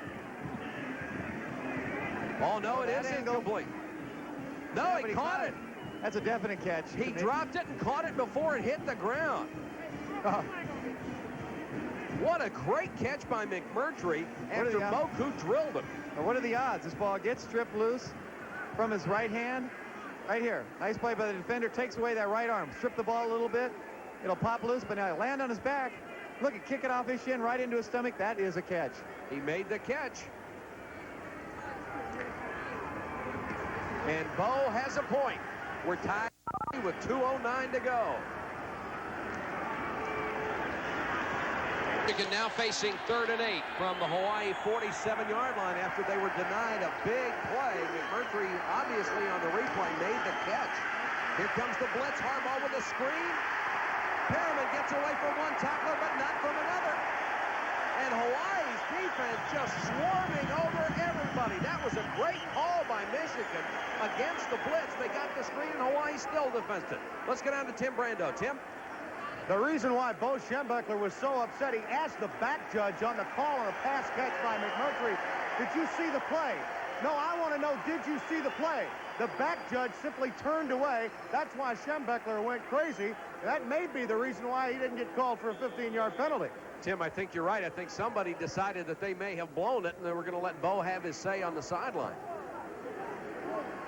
And they will have to punt it away on 4th and 7. Clock running. We're down to a 1:19 left, and Briggs is standing at the 15. They don't come strong this time. And a floating kick. Briggs, fair catch, makes it at the 11. And Hawaii will start from its own 11-yard line with 1:11 to go in the half after a 35-yard kick. Coming up at halftime, we'll have our Heisman Trophy recap, and Chris Berman and Beto Cook will be in the studio. They'll have first half highlights not only of this game, but they'll have Army, Navy, and Brigham Young Air Force, the other two big games being played today. Army and BYU winning earlier today. That was truly one of the most unusual catches I've ever seen. Just your basic off the shin bone, and I'll take the catch while I'm on my back. Outstanding catch, and the referees obviously were just blocked. Now let's see if Hawaii will be conservative and try to run out the clock. Keep it on the ground. Crowell get out to about the 15-yard line. I'm sure the last thing Dick Tomey wants to see with all the turnovers his club has made this year is a mistake down here that would deny him a 3-3 tie at halftime. I think he's very fortunate that they're nearing the end of the half here, because Michigan is really emotional right now. We said they came in a little flat. I guarantee you they're not right now. It's McIntyre coming out of the ballgame for the second time. It appears to be favoring his shoulder. Clock stopped. Now it's running again with 47 seconds in Hawaii. Obviously just taking their time. Only have to get off maybe one other play. And then they can just run out the first half. And they'll give it to Crowell again. It's up to about the 17-yard line. Moeller in on the stop. Now the officials still have not marked the ball ready for play, so Hawaii won't have to snap it again. Well, it'll be interesting in the second half to see if this temperature does affect Michigan. It's hot to them. I mean, they have not practiced in this kind of weather. It could wear them down eventually. Of course, it's rather cool right now. I think it'll be rather hot in the Michigan locker room during the halftime. And Bo still eyeing the officials as he walks off the field here at Aloha Stadium in Honolulu. It's been a great game, especially for the Rainbows of Hawaii, who have dominated the first two periods of play, and they are in a 3-3 tie. Hope you'll stay with us at halftime. Right now, let's go back to Bristol, Connecticut. I'm sorry, instead, we'll go to this commercial, and we'll be back for our halftime. Game of At halftime, a surprising score. The Rainbows have tied Michigan 3-3 through the first 30 minutes. Now, this is our final CFA game of the regular season, but that doesn't mean we're done on ESPN. Yet to come this month, the NCAA Division II Championship, the California Bowl, and Gene Washington and I will be in Tacoma for the Division I AA Championship on December the 19th. Now, in this ball game to this juncture, it has been a very good one for the Hawaii Rainbows. You look at this game statistically, and it's worked out perfectly for them, Mike and Pat. They've mixed the running with the passing, and right now, that's the reason we're tied at 3. Tim, they've done an incredible job. 146 yards in total offense, and really their defense has been able to shut down Michigan, Pat. Well, they stopped the running game other than one big run by Morris, and their quarterback, Greg Tipton's come in, thrown 9 for 10 with 100 yards, no interceptions. Michigan will kick off to start the second half. Excuse me, Hawaii will kick off to start the second half, and Michigan will receive. Deep to receive Campbell and Morris. And it's Morris. 30. Still on his feet to the 34-yard line. And Michigan will have good field position to start at that point. Al Noga, by the way, will wear number 54 in the second half instead of 44. He wore 44 for his brother Pete, who was injured and can't play today. Well, if he plays as well for himself as he did for his brother, Michigan's offense is the trouble. Maybe he thinks if he wears 54, they won't block him with 3 guys in the second half.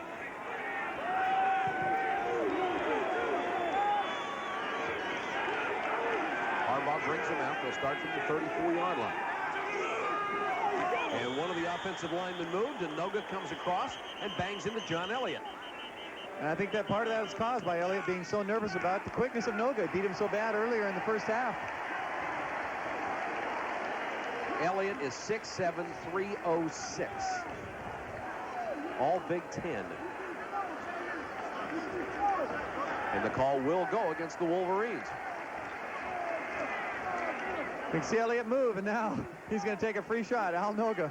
But you got to, you know, you look at Elliott, 300 pounds. He's got a road runner that can bench press 385 pounds across from him. He doesn't know what to do. He's got to get out of his stance in a hurry. Too fast on that occasion. Plus, he probably needs some help. On the offense, first down.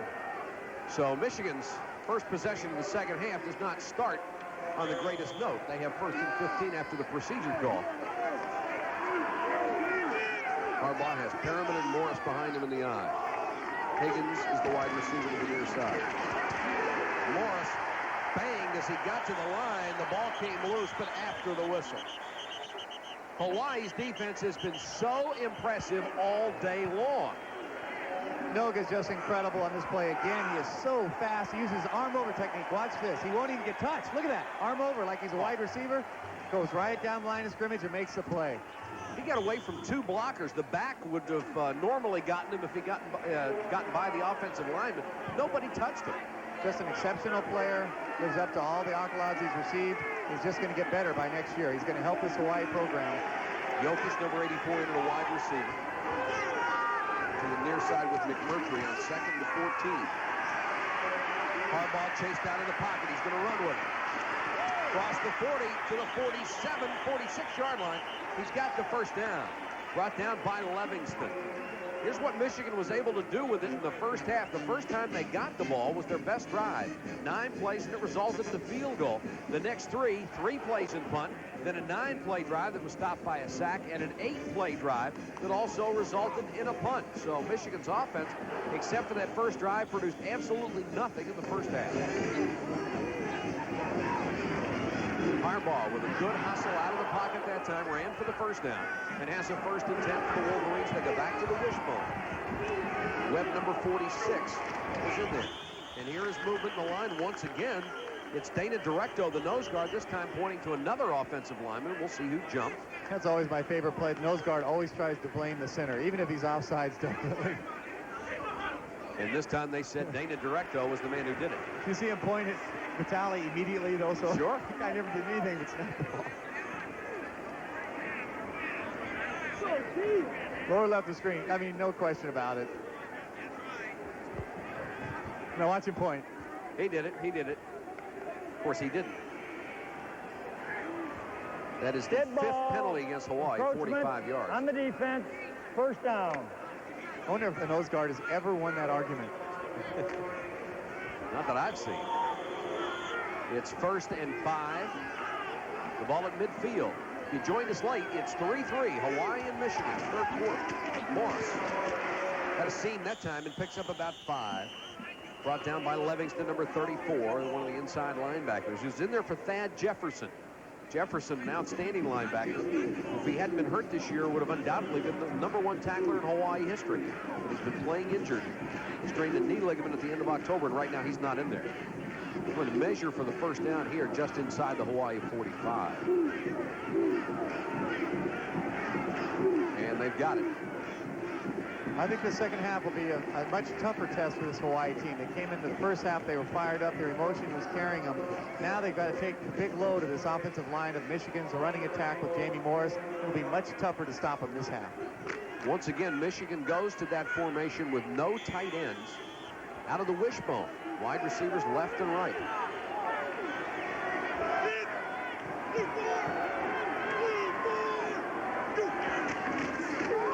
Harriman and Noga comes from the outside and hit him in a hurry and brought him down. He's just exceptional at shedding blockers. You know, they never seem to get a shot at him. He's like a toreador. You know, he just throws the guys aside. Let's watch him right in the screen. Right in the middle of your screen, you're going to see him. He's going to take on the blocker, and he never gets touched. Just throws him aside, makes the play. He is tough. Something to be said for quickness. Quickness and intensity, and he has both. Plus, he is very, very strong. 2nd and 8. The Wolverines at the Hawaii 42-yard line were tied at 3. 12 minutes and 20 seconds to go, third quarter. Hawaii is going for its biggest win in the history of its football program if they can pull this one off. Harbaugh against the 3-man rush. Dumps it off. Complete to Webb out of the backfield. Webb inside the Hawaii 25, maybe to the 24-yard line. Phil Webb, a seldom used junior. What made this play work was the time. Harbaugh had all kinds of time, and he's shown us today he can deliver the ball. Nice tight spiral. Nice block here. Jokic made a nice block. Noga's going to get a lot of attention this half, I guarantee you. Right here, he's double teamed, but he's not going to quit. Look at him. He still manages to get some penetration, but if he can take 2 guys on, that allows the linebackers to make more plays than the other defensive linemen. So he did his job. Harbaugh now 5 out of 8 for 56 yards. It's another first down for Michigan. This is Morris hurdling tacklers to about the 18-yard line. Once again, Livingston 34 at the bottom of the pile. You know, we mentioned last play that Paul Jokic threw a nice block. You know, this is a wide receiver who's 6'8", 240 pounds. Yeah. You don't see many of those around. And he's played hurt. He had a groin injury before the season started. Has never really been healthy since. McMurtry and Jokic. Jokic goes out. McMurtry comes back in. He'll flank to the near side on 2nd and 6. And the Hawaii fans trying to drum up a little support for that rainbow defense. Again out of the wishbone.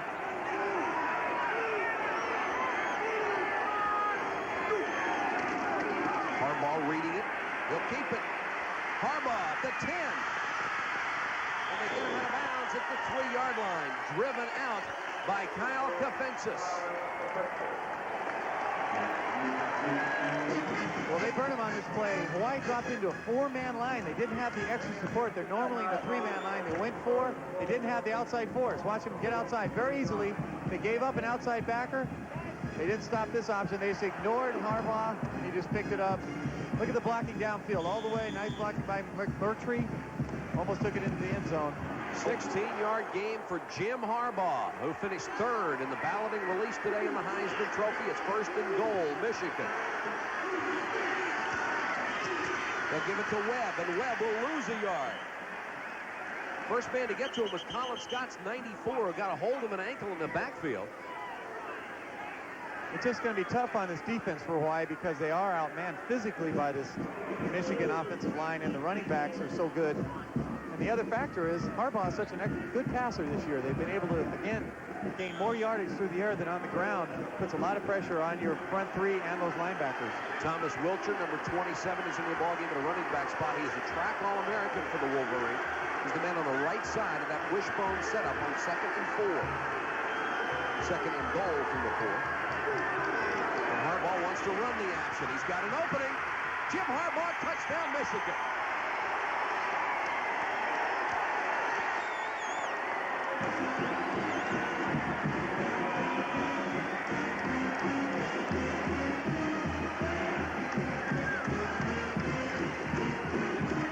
Noise is being made by that Michigan band and 5,000 to 6,000 supporters and made the trip all the way from Ann Arbor to Honolulu to watch this one. And the wishbone plays, Pat, are the ones that really helped on this drive. Well, they're just so big up front. Harbaugh runs the option very well. He's already scored 6 touchdowns this year, so he's no stranger to the end zone. They executed it well. Gillette is on to try the point after. And he booms it through. So Michigan, for the first time today, with 10:15 to go in the third quarter, gets the touchdown. Harbaugh really has no decision to make on this. They haven't accounted for him on 2 plays. Once when he went left, now he goes right, and he's got the end zone all to himself. He dives in and makes it. But they're not assigning a defensive man to him, and they have to do that or they'll never stop that option. 10:15 to go in the third quarter. Our score here in Honolulu is Michigan 10 and Hawaii 3.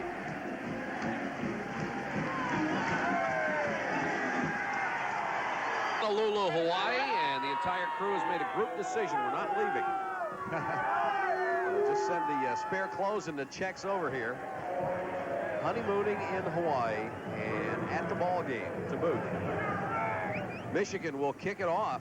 That's Pat Moons, as the Wolverines have taken a 7-point lead in this hardly fought ball game. Walsh is deep to receive, the middleman of the 3. Back there with Defenses and Vegas. And it's Vegas at the 7. Fumbled it. Went the wrong way. Had some room inside. Went outside and is dumped by Thomas Welcher, the backup running back. Michigan finally got something going on offense. 66 yards in 9 plays. Took them almost 5 minutes. And Harbaugh took it in on the option to cap that drive. Now we'll see if Hawaii can counter. They had to go to their wishbone to really move the ball, but that's the thing about Michigan's offense this year. They have a lot of different weapons, and they use them well. And in the past, that has not always been the case with Michigan football. They've been primarily a running team that had a difficult time coming from behind, and now the officials are going to the Hawaii sideline. Let's go down and check with Tim Brando right now. There's a very special, happy man that's with me right now. His name is Jack Harbaugh, the father of Jim. It appeared as though that Bo Schembechler made the right choice in going to the wishbone and putting the Hawaii defense in a heat with your son. I think they put real pressure on him. They came out on the wishbone, and they're hitting with those quick thrusts now and taking advantage of the small defensive line. Jack, we talked about it earlier at the top of our show, and a very good feature we thought on your son, Jim Harbaugh. It's almost over now for him, and almost over for you as a father and as a coach, per se. We're excited about it. Jackie, his mother, and I have gone through this thing as coaches and parents. We feel we represent all the parents across the country. We're very, very proud. Thanks, Jack. Thank you. Thank you, Tim. Hawaii, 1st and 10, deep in its own territory, and forget it. The run by Permetter. A flag is down. Might have a face mask on that. Messner was the first man in there. Harris was also in on the stop. And we'll see what the call was. And the Michigan people are reacting unhappily, so you have to assume it is against the Wolverines. Face mask it is. And that'll help get Hawaii out of a hole, and you don't need any commentary on that.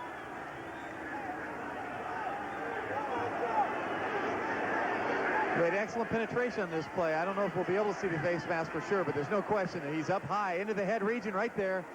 Just rips him down. Yeah, he definitely had the face guard on that. And the thing is, no need for that play. He had an easy tackle. No problem. He should have just taken him down. Unfortunately, his hands slipped up. We have a face mask on the defense. First down, still first and 5. I think Bull may have lit a fire during the halftime. He was livid when he went in there, and I'm sure some of that emotion was thrust right at his players. They sure have come out and played differently. Call will give Hawaii 5 yards, and you saw the penalty statistics there. It's 1st and 5. Rainbow still inside their own 20. Permetter gets absolutely nothing. Harris, again, the first man to hit him. And here's what the Rainbows were able to do in the first half. Really, they moved the ball rather well. They lost their first drive on a fumble. The second time they had it, 6 plays they had to punt. Then their best drive, 11 plays that resulted in the tying field goal. The next 2 times they had the ball, they moved it a little on that first drive, but had to punt and ran out the clock at the end of the first half. It's second, and they'll call it 4 from the 20. And Michigan showing a little more intensity on defense against the ground game right now. Tipped it quickly out. Dias got away, and 5 Michigan defenders are over there to run him out of bounds, led by Garland Rivers. Looks like Michigan's defense playing a little tighter toward the line of scrimmage, Pat. It doesn't look like anybody deep in that secondary. Yeah, they really were. The secondary came up, and they had a little double coverage, which is unusual for them. On the Twins out here, they had 3 men covering 2. And in that case, they just threw a little pass, and Rivers was right up there in his face. As soon as he caught it, made a nice tackle. So I don't think they're going to give Hawaii that crossing route quite as easily as they did in the first half. Tipton now 10 out of 11 and 102 yards. For Coach Dick Tomey, this is 3rd down and long. Tipton wants the screen. Completes it to Lapati. And Lapati has the first down at Hawaii's 27-yard line. Garland Rivers and Folkertsma on the stop. There's no question that Hawaii has kept their offense in perspective. They want to come out. They want to stop the penetration by Michigan with a lot of screen passes, some draws. They haven't changed their game plan. They're down by a touchdown. But as you said earlier, Mike, they moved the ball well. And the time they did get the field goal, they had a tight end open for a touchdown. Hall just delivered it a little late. They really, if you missed the first half, Hawaii really dominated Michigan, the 4th-ranked team in the country. Big Ten champions on the way to the Rose Bowl. Here's Tipton, fakes the option, then dumps it to Hall. Hall to the 40, 45-yard line. Mallory brought him down along with David Arnold. Beautiful. Beautiful design on this play. He had a wide receiver outside of him, and Hall just going to release inside, and Tipton finds him and delivers it. He looked outside first, faked. Right, here's a play action now. He's going to go outside, but no. Here comes Hall right in the middle of the picture. Nice delivery, and Hall can run with the ball once he catches it. But again, it was Tipton. Very good patience. He didn't go outside. He saw Hall open and delivered the ball. He's almost perfect today. Hall has made 4 catches for 49 yards. Tipton has hit 11 of 12 tosses. 1st and 10, Rainbows at the 45. They'll go to Fakama, who's into the ball game for the first time. He gets near midfield. Mallory, the strong safety, comes up to make the tackle. And here's the hurry-up offense trying to catch Michigan napping. And they'll snap it. They're throwing everything at Michigan. They've got a first down. The toss was to Crowell. I love it. That was a basic play at Harvard. In the Ivy League, we use that all the time. That's not a trick play. Oh, you got to love this. Dick Tomey's pulling everything out. Tipton snaps the ball, the quarterback. And he does a nice job, but Michigan doesn't know what to do. They should have called timeout. They didn't have time to do it, and they were lucky this wasn't a play for a touchdown. Look at that corner. Nice blocking, first down. I tell you what, if they do it again, Crowell may throw it because Tipton took off to the right side. There wasn't a soul with it. 1st and 10 Hawaii, the ball at the 42. Tipton dumps it out in the flat to Vegas. Vegas to the Michigan 38-yard line. Took a big hit from Heron and Arnold. And he had Ron Hall open again across the middle. This is a beautifully designed offense. They're really doing some nice things. Keith Vegas, the man who caught that ball, is a defensive back. Well, this is like their bowl game. You know, they have a chance to play a team like Michigan, national television, and they were so pumped up. And you got to admire, they're cool. You know, they got behind by a touchdown, but now they're pulling out these trick plays and moving the ball. They have played. It's 2nd and 4 from Hawaii. They sure have.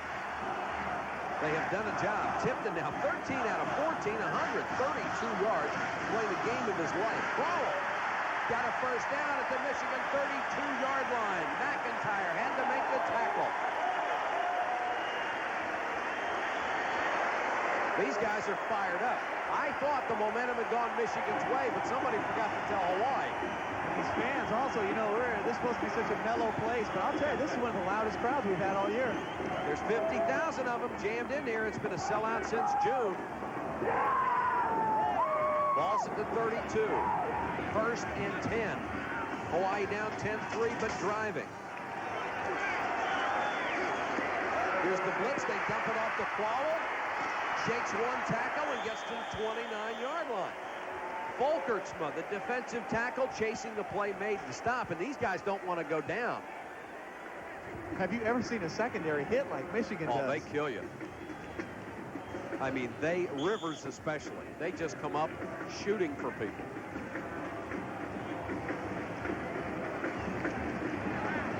There's Arnold. Gets the hard hat off. Looks like he's holding it right arm. And Eric Campbell back at the ballgame in a quarter. It's 2nd and 7. Tipton with a play fake. Dumps it over the middle. Hand Hall open. And a big play there by Steve Thiebert, who dropped back from a linebacker spot and got a hand on it. Nice job on this by Thiebert. He closed the gap. It looked like Hall was going to be open on this play. Releases outside. He's really being held there. Lets him go. Now, looks like it's going to be a completion, just a little behind, but nice play by Thiebert. That's just excellent coverage by a linebacker. With him man-to-man all the way. Michigan is so big. Thiebert is 6'5", 240, and has got the speed to go out and help on pass coverage. 3rd and 7. And the chant, let's go, Bows. Here comes the blitz. They picked it up, and Tipton's got time to throw complete to Dyack. Holy cow, down to the 12-yard line. Watching Tipton right now, you have to wonder how this guy has not led him to an undefeated season. He's been incredible. Well, the reason this play works down the field at 18 to 20 yards is Ron Hall is going to crossing route, the tight end. They decided to come in and take the tight end away, and he found the deeper route. Look at Michigan just dropping back in their zone. There it is, wide open over the middle. That's the spot they're vulnerable. Nice throw. There's a timeout with 5:49 to go, 3rd quarter. Michigan 10, Hawaii 3. Able to throw this ball to Dias. Look, underneath there are no linebackers in that picture. They all ran with Ron Hall. And now watch, Mallory hits Gant and takes him out, his own man. And Dias almost snuck through for a touchdown there. Arnold and Gant have both been injured in the Michigan defensive secondary on this drive. And it's a 1st and 10 Rainbows at the Michigan 13-yard line. They're down by a touchdown, driving to tie. Fakama, number 17, is in at fullback. Tipton wants to throw, pump fake, now throws deep, and his man got picked off. He was trying to hit Walsh, and Walsh was bumped by Ivan Hicks. Nice decision. We came at the top of the show saying if Tipton could come in, not force the ball, they had a chance in this game. In that case, he had a slant pass to Walsh. Walsh was taken away. He pumped it and just threw it out of bounds, exactly what he should have done. Tipton's best passing game ever was 15 out of 19 against Colorado State as far as percentage. He's 15 out of 18 right now and 151 yards, and he has made one great decision after another. 2nd and 10. Go for the play fake. Tipton with time, has a man out there. It's Hall! Driven out of bounds at the 1. It's 1st down, Hawaii.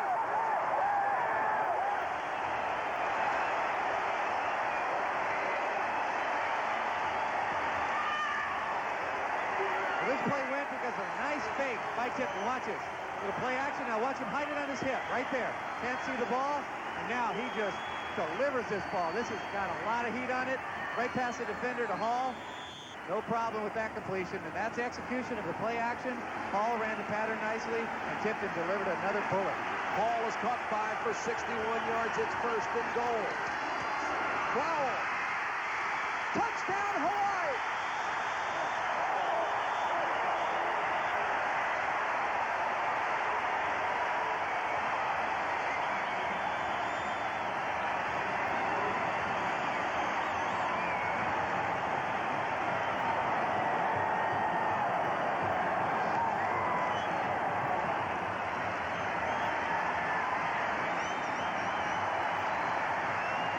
That's Coyle Permetter, the man who dove for the touchdown, his 4th touchdown in 2 ball games. We're being forced on a kickoff. Touchdown. And the penalty will go against Michigan. Valverde will come in to try to tie it up. And Hawaii has Honolulu jumping.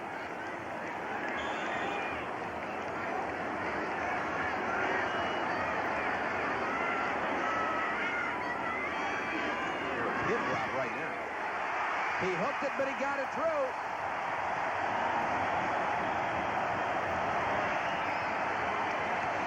Permetter's going to go right over the top of this Michigan defense.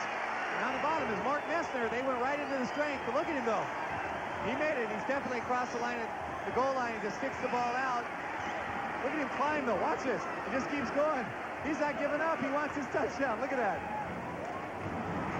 And that's the rainbow reaction as Permetter goes into the end zone to tie up 4th-ranked Michigan.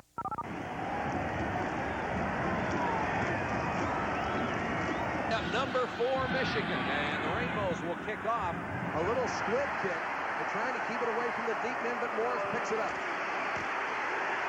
Got back to about the 23-yard line, snowed under there. And Michigan will start deep in its own territory. That last drive, the Rainbows got the momentum back. They went 86 yards against an outstanding Michigan defense, and Permetter put it in the end zone to tie it up at 10. We've got a ball game from Aloha Stadium in Honolulu. They mixed that offense up, Mike. They went with some runs, trick plays, crossing routes, went to their tight end, play action. That's what you have to do to beat a Michigan defense. You have to mix it up, and some gutsy calls did it. Now let's see if Michigan goes with the wishbone. They don't. They come out in the eye. The wishbone very successful on the last drive that scored for them. Harbaugh gives to Perriman.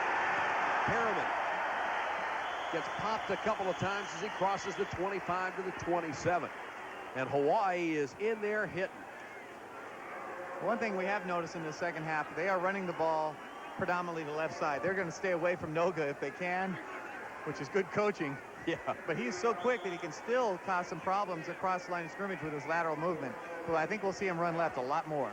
Higgins comes in as a wide receiver as he and Jokic shuttle plays from Bo Schembechler in the Michigan bench. It's 2nd and 7. 4 minutes, 40 seconds, and counting. Third quarter, it's 10-10. Harbaugh wants to throw. Flag is down. Harbaugh on the run and takes a dive at the 35-36-yard line. We'll check the penalty. It looked like maybe someone from Hawaii had jumped offside, but it looked like he got back before the snap. It looked like it to me, unless they call contact. Al Noga was at nose guard at that time and definitely jumped early. Call is offside against Hawaii. They'll decline that because Harbaugh got the first down for 35. And Jim Harbaugh has hurt them, not with just his passing today, but he drops back in that pocket, and he has made a lot of nice runs right up the middle. He's just dangerous when he has the ball. First down. McMurtry coming out of the ball game as Harbaugh checks the signals. He's carried the ball 7 times for 21 yards, got the only Michigan touchdown. Passed 5 out of 8 for 56. Well, it's deceptive on his rushing yardage because, of course, he was sacked a couple times for big losses. So he's really hurt him a couple times. Sure has. 1st and 10, Wolverines. Behind that massive offensive line. Morris out of the wishbone set. Gets up to the 39. Boy, Brian Owens, number 5, really flies up from the secondary. And by the time he gets there, usually somebody's standing straight up. And they pay it. Here's Owens. He's a senior, 203 pounds, out of Fullerton, California. Once again, they're back in these this no tight end formation. Some of the fans on hand at Aloha Stadium. They'll go with 2 tight ends. 2 wide receivers. McMurtry comes to the near side on 2nd and 5. And Harbaugh wants to throw. Guns it over the middle too high for McMurtry. Just couldn't handle it. A little crocodile arms on that one. I think he pulled him down a little bit. We have not seen that from the Hawaii kids. They've made some catches today when they knew they were going to get drilled by the Michigan defenders. I thought McMurtry pulled down a little bit on that. Definitely was a high throw. Now, Bo is really high on that young man. I remember he said at practice yesterday, he says, this is going to be our next great receiver. Only a freshman. And that's how good that Hawaii defense has been on 3rd down, only giving up a 4th of those plays for first downs. Right now it's 3rd and 5. Michigan trying to get the momentum back. They're at their own 40. Harbaugh splits his backs this time. Morris and Perriman. 3 wide receivers in the ballgame. Here comes a 5-man rush. Harbaugh with time, and he completes it to Jokic. And it's a first down. Well, he's a big target going across the middle at 6'8", and Harbaugh definitely found him. McCray brought him down, but it's good enough for the first down. And look at his average per catch, 21.9. Let's look at the secondary. How are they playing it right now? They're just going to drop back in the zone.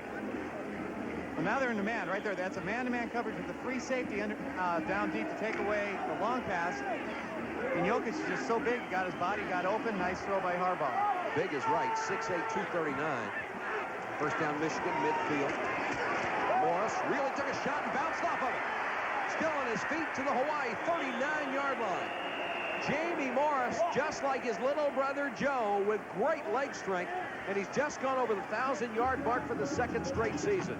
Well, this is one guy you definitely have to wrap up and bring down because one big bang doesn't usually put him on the ground. He just gets hit. Most people would have been on their backs right now. Right here. Boom! I'd have been on my back for sure. Now look at him spin out of it. He doesn't lose any speed hardly. Picks it up, north-south. It's just incredible to see 2 people run so similarly. I've never seen anything like it. And one of the Hawaii defenders is down, and it looks like it's Brian Owens, the man who has delivered so many big shots. We'll check on him when we come back. We've got 3 minutes to go, third quarter. We're still tied at 10. On the bench, took a real shot and has gone out of the ball game briefly. Michigan with the ball up to Hawaii 40, 1st and 10. They're back in the wishbone.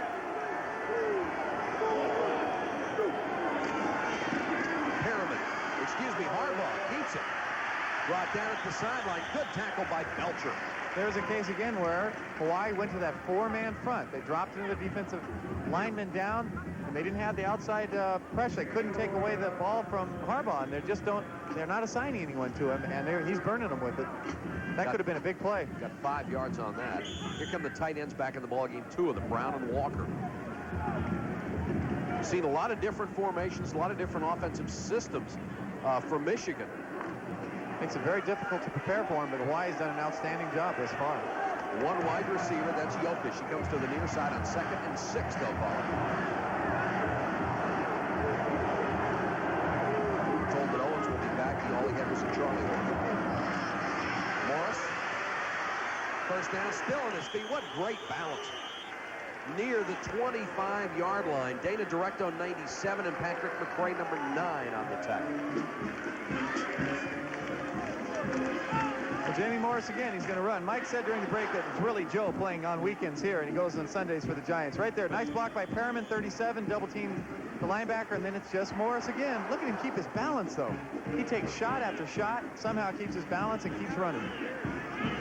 5'7", only 179 pounds. But I think it's all steel. Very impressive drive for Michigan. They're down to the 25-yard line. Hawaii's 4th-ranked national defense trying to dig in. Morris, this time he'll only get a couple. First man to hit him was Matt Fulner, 56, the senior out of Pacifica, California.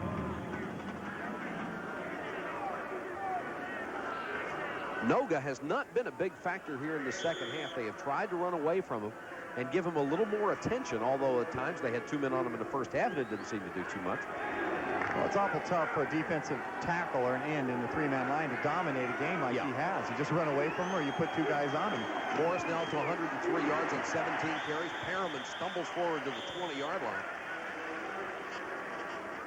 And that's why I think it's important, Mike, to emphasize that a guy doesn't always have to make tackles. Al Noga, being the player he is, being double-teamed so often and making them run the other way helps his defense as an entire unit. Sure does. He doesn't have to just make tackles. He was in on the stop that time, though. His statistics have been absolutely frightening this year with 17 sacks and 29 tackles in the backfield. Over half his total tackles were in the backfield. Big play here, 3rd and long for Michigan. Hawaii showing blitz. They don't come with it. Now Harbaugh in trouble. Dumps it off to Perriman. Perriman makes a good move to the 15, to the 10-yard line.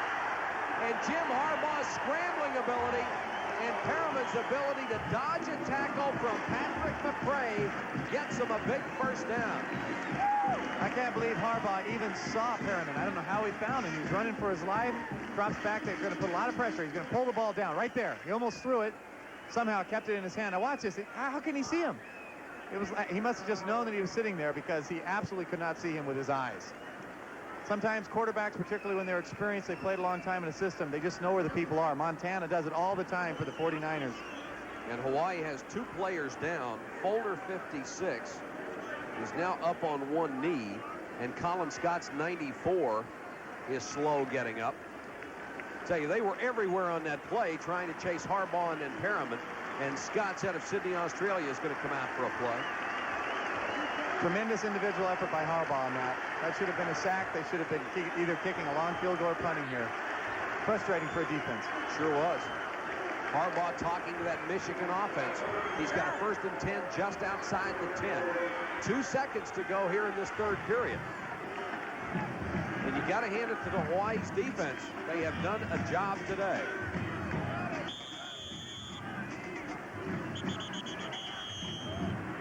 And the clock runs out on the 3rd period of play. 15 minutes to go from Honolulu, Hawaii. Michigan and Hawaii are tied at 10. Stadium in Honolulu, Michigan, at the Hawaii 10-yard line. 1st and 10. We are tied at 10. And they'll go to the wishbone. Wiltshire, number 27, is in there, along with Morris and Perriman behind Harbaugh. Perriman dives to the 1-yard line. And the wishbone, Pat, has been the formation that's been most effective for Michigan. Well, in that particular play, they put Al Noga on the quarterback. They forgot to take away the belly, though, and Perriman just burned him big. They've really hurt him with this. But again, they're so big and strong up front. It's awfully difficult. I mean, Perriman just he's untouched. That's because they tried to take away the outside play. It's a good thing for Harbaugh he didn't keep it, because Noga was coming with a full head of steam. Smart quarterback. Get rid of the ball. 2nd and inches. And they've got Webb in there for Morris in the backfield. Perriman, touchdown Michigan.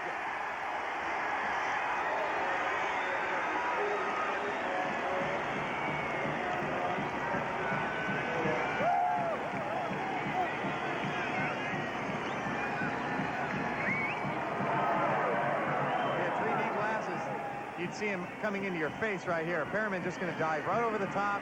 There's just no way. The offensive line just blows him out, and he goes over the top. Noga tried to hit him, but there was no chance on that play. That was great height, particularly for a fullback. Gillette comes on for the point after Michigan leading at 16-10. And give the credit for that touchdown, keeping the drive alive to Harbaugh, who scrambled all over the place and dumped one off to Perriman earlier. And Gillette is perfect on the point after. 14 minutes and 17 seconds to go in this ball game. Michigan 17 and Hawaii 10.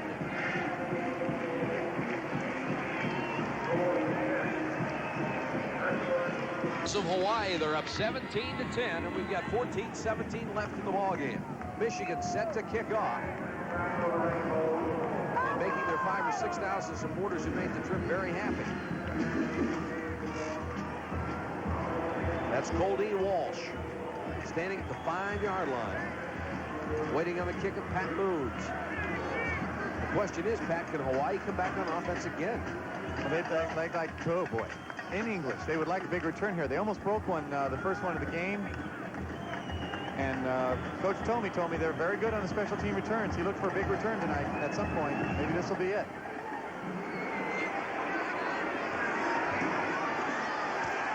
Taken by Lapati. Lapati stays on his feet across the 25, marking it around the 26, 27-yard line. Hawaii will start from there. Last drive was impressive, 76 yards, took almost 6 minutes, but the big play was Harbaugh's scramble on 3rd and long, and he had to dump it off to Perriman. They got a first down to keep the drive alive, and then Perriman scored himself from 2 yards out. And that's what's frustrating for the Hawaii coaches right now. They played well on defense. Harbaugh made an outstanding play, and for them to score offensively, as we saw last drive, they have to play almost perfect football to beat this Michigan team. And Tipton has 16 out of 19, 163 yards, no interceptions. He had 18 pickoffs this year, and he's back to throw. Good protection over the middle again, and Dias just pulled up short of that one. Gant was back on coverage. I think Dias believed it was intended for somebody else. Let's go to Tim Brando at the sideline. Tim? Pat, I think you made the point in the first half. At the end of the first half, Michigan may not be used to the weather here and may be tired. Well, I think it's going the other way. Perhaps so much energy was used up by the Hawaii defense in the first half. They're having difficulty just getting their breath over here on the sidelines right now, and they're hopeful that the offense can get something cranked up here. 2nd and 10 for the Rainbows from their own 26. Here comes the blitz, and Tipton again calls the screen against it. Gets it off to Crowell. And Crowell up to the 40-yard line. That will be a first down. Moeller makes the tackle. Boy, Tipton and the offensive coordinators for Hawaii have made some great calls. Well, that was nice execution right there. The right call, and in fact, if he hadn't run over his own blocker, he probably would have picked up another 10 yards. It was a perfect call because Michigan gambled. They were in a blitz. They brought their middle backers. They had nobody out there in the flat. That could have been a big, big play, but they'll take the first down.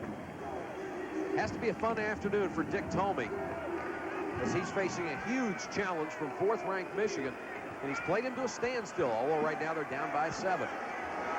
1st and 10 Rainbows at their own 39. Here comes a 5-man rush. Tipton with time. Throws short ball, tipped in the air and almost intercepted. They were throwing for Walsh. Schulte got a hand on it.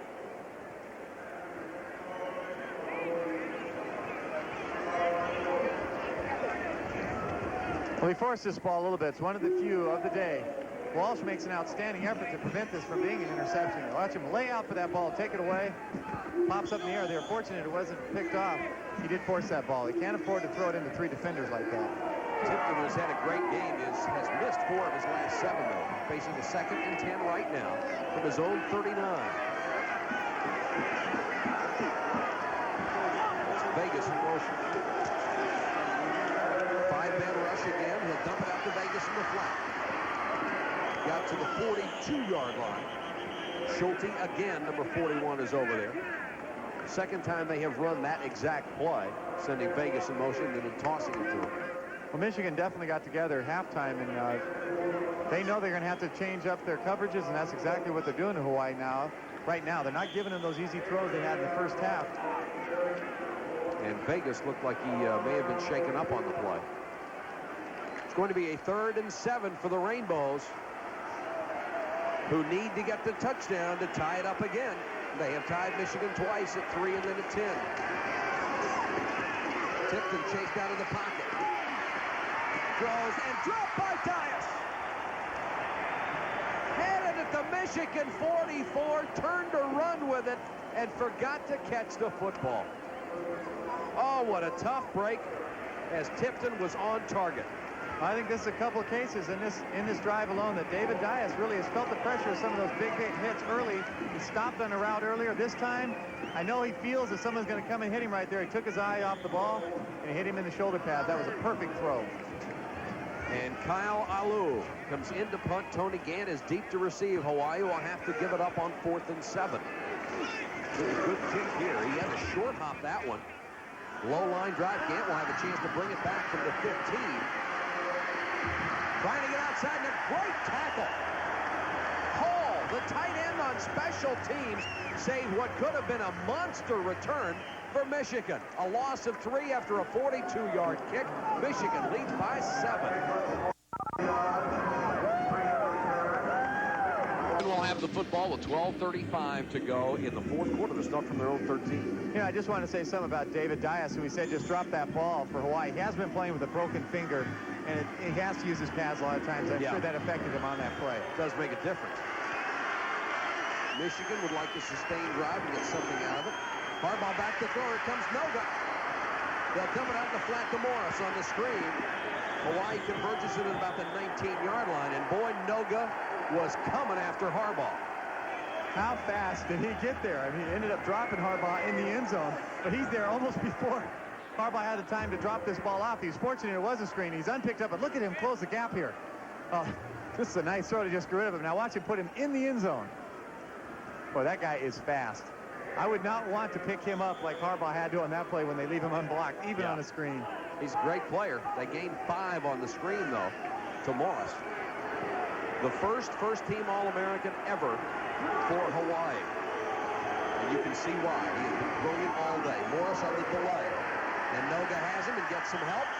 And they'll lose yardage back to the 17-yard line. Tremendous play again. The play before, we saw how fast he was. He just took off. Now in this, he's going to take on a blocker. He's going to throw Elliott, who's been 2nd-team All-America in some teams this year. Number 72, he's huge. But watch, Noga just gets rid of him and makes the play.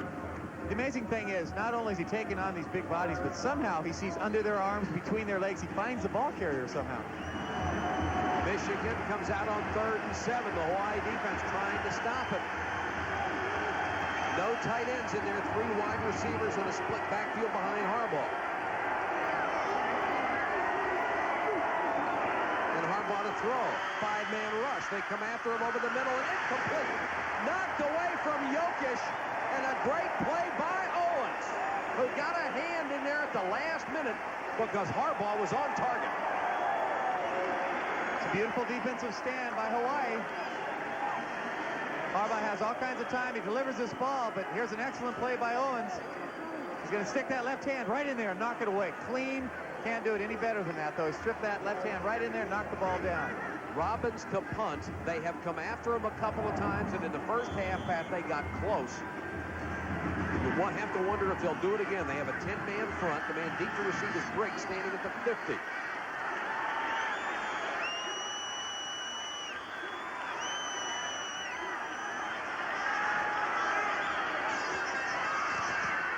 They didn't get there, and he got out a cruncher over the head, and it takes the bounce. This is inside the 10-yard line. And they'll stop it at the 2. An 82-yard kick by Monty Robbins that gets his team out of a whole lot of trouble. And Perriman was the man downfield to down it. Not just an 82-yard punt, but 82 yards net, Mike. Under you can't hit him any bigger. They almost blocked a couple earlier. He forced a 19-yarder on him. This time he drills it when he needs it. Look at the form. Beautiful toe, beautiful extension. He just hit it so far the defender didn't have a chance to catch it. Nice roll. The longest punt in Michigan history. 82 yards, and the Wolverines lead it by a touchdown. Punting from its own 17-yard line. Hawaii figured to have great field position, and here they are somewhere between their own 1- and 2-yard line after an 82-yarder by Robbins, the longest in Michigan history. He has 2 of the 3 longest ever kicked at Michigan. Now Hawaii will go to the wishbone and try to get out of trouble. Permetter gets out to about the 3. I guarantee he would never hit a punt like that in Michigan in 30-degree weather. He's so happy to get out here where the air's warm and you can launch one like that, and he took advantage of it. Launch is the right word. He had not been kicking well before that one. He'd only averaged 31.7 a punt. Now his average is up to 44.5. That's almost his season's average. 2nd and 9. Hawaii gains a yard.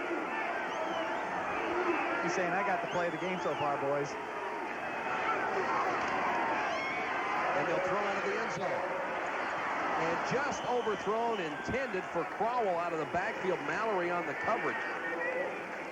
Tell you what, that's a gutsy call for Tipton. And now Hawaii is in a bind. 3rd and 9. And Tipton looking toward the Hawaii bench for what they want to do. Who would have ever thought of the Michigan-Hawaii game that the game may turn on a punt?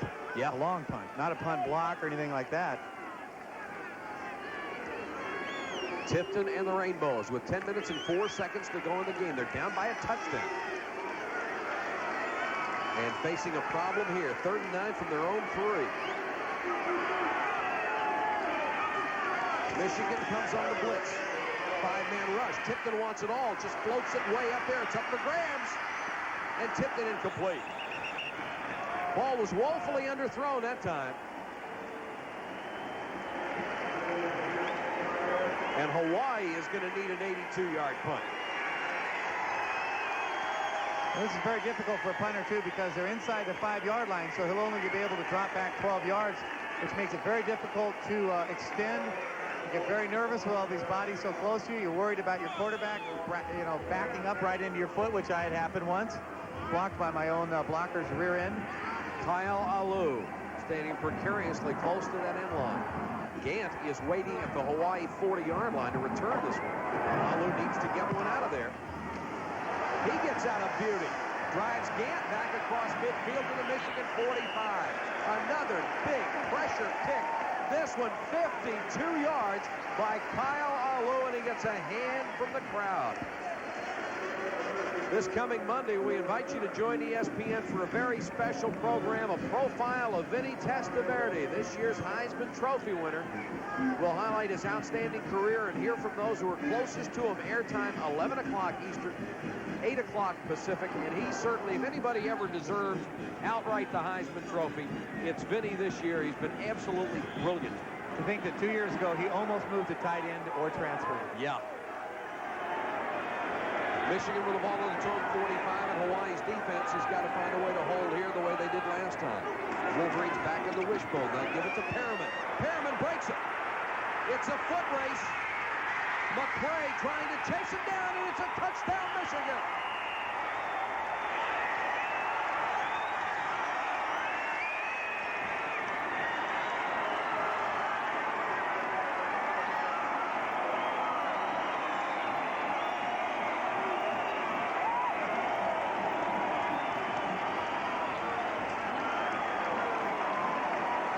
Fullback Bob Perriman breaks it for 55 yards. His 8th rushing touchdown of the season. His longest run of the season.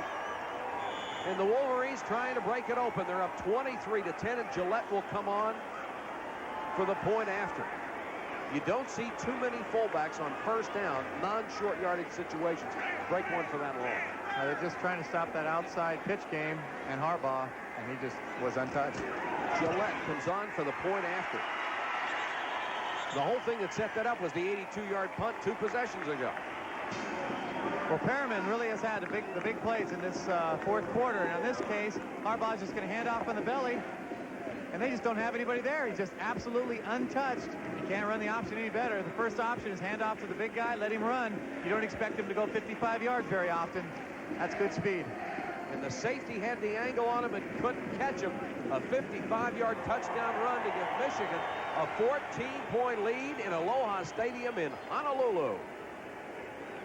During that last time out, they talked to Jim Harbaugh on the sideline, got him back into the ball game. And Michigan has the 3rd and 5 at the Hawaii 10-yard line. So Harbaugh, even after that wicked hit, will stay in there. And he rolls to throw. In trouble. Scrambling, and they got him. Lost him. He throws for the end zone, and incomplete off the fingertips of Jokic. And back there with him was Kafensis.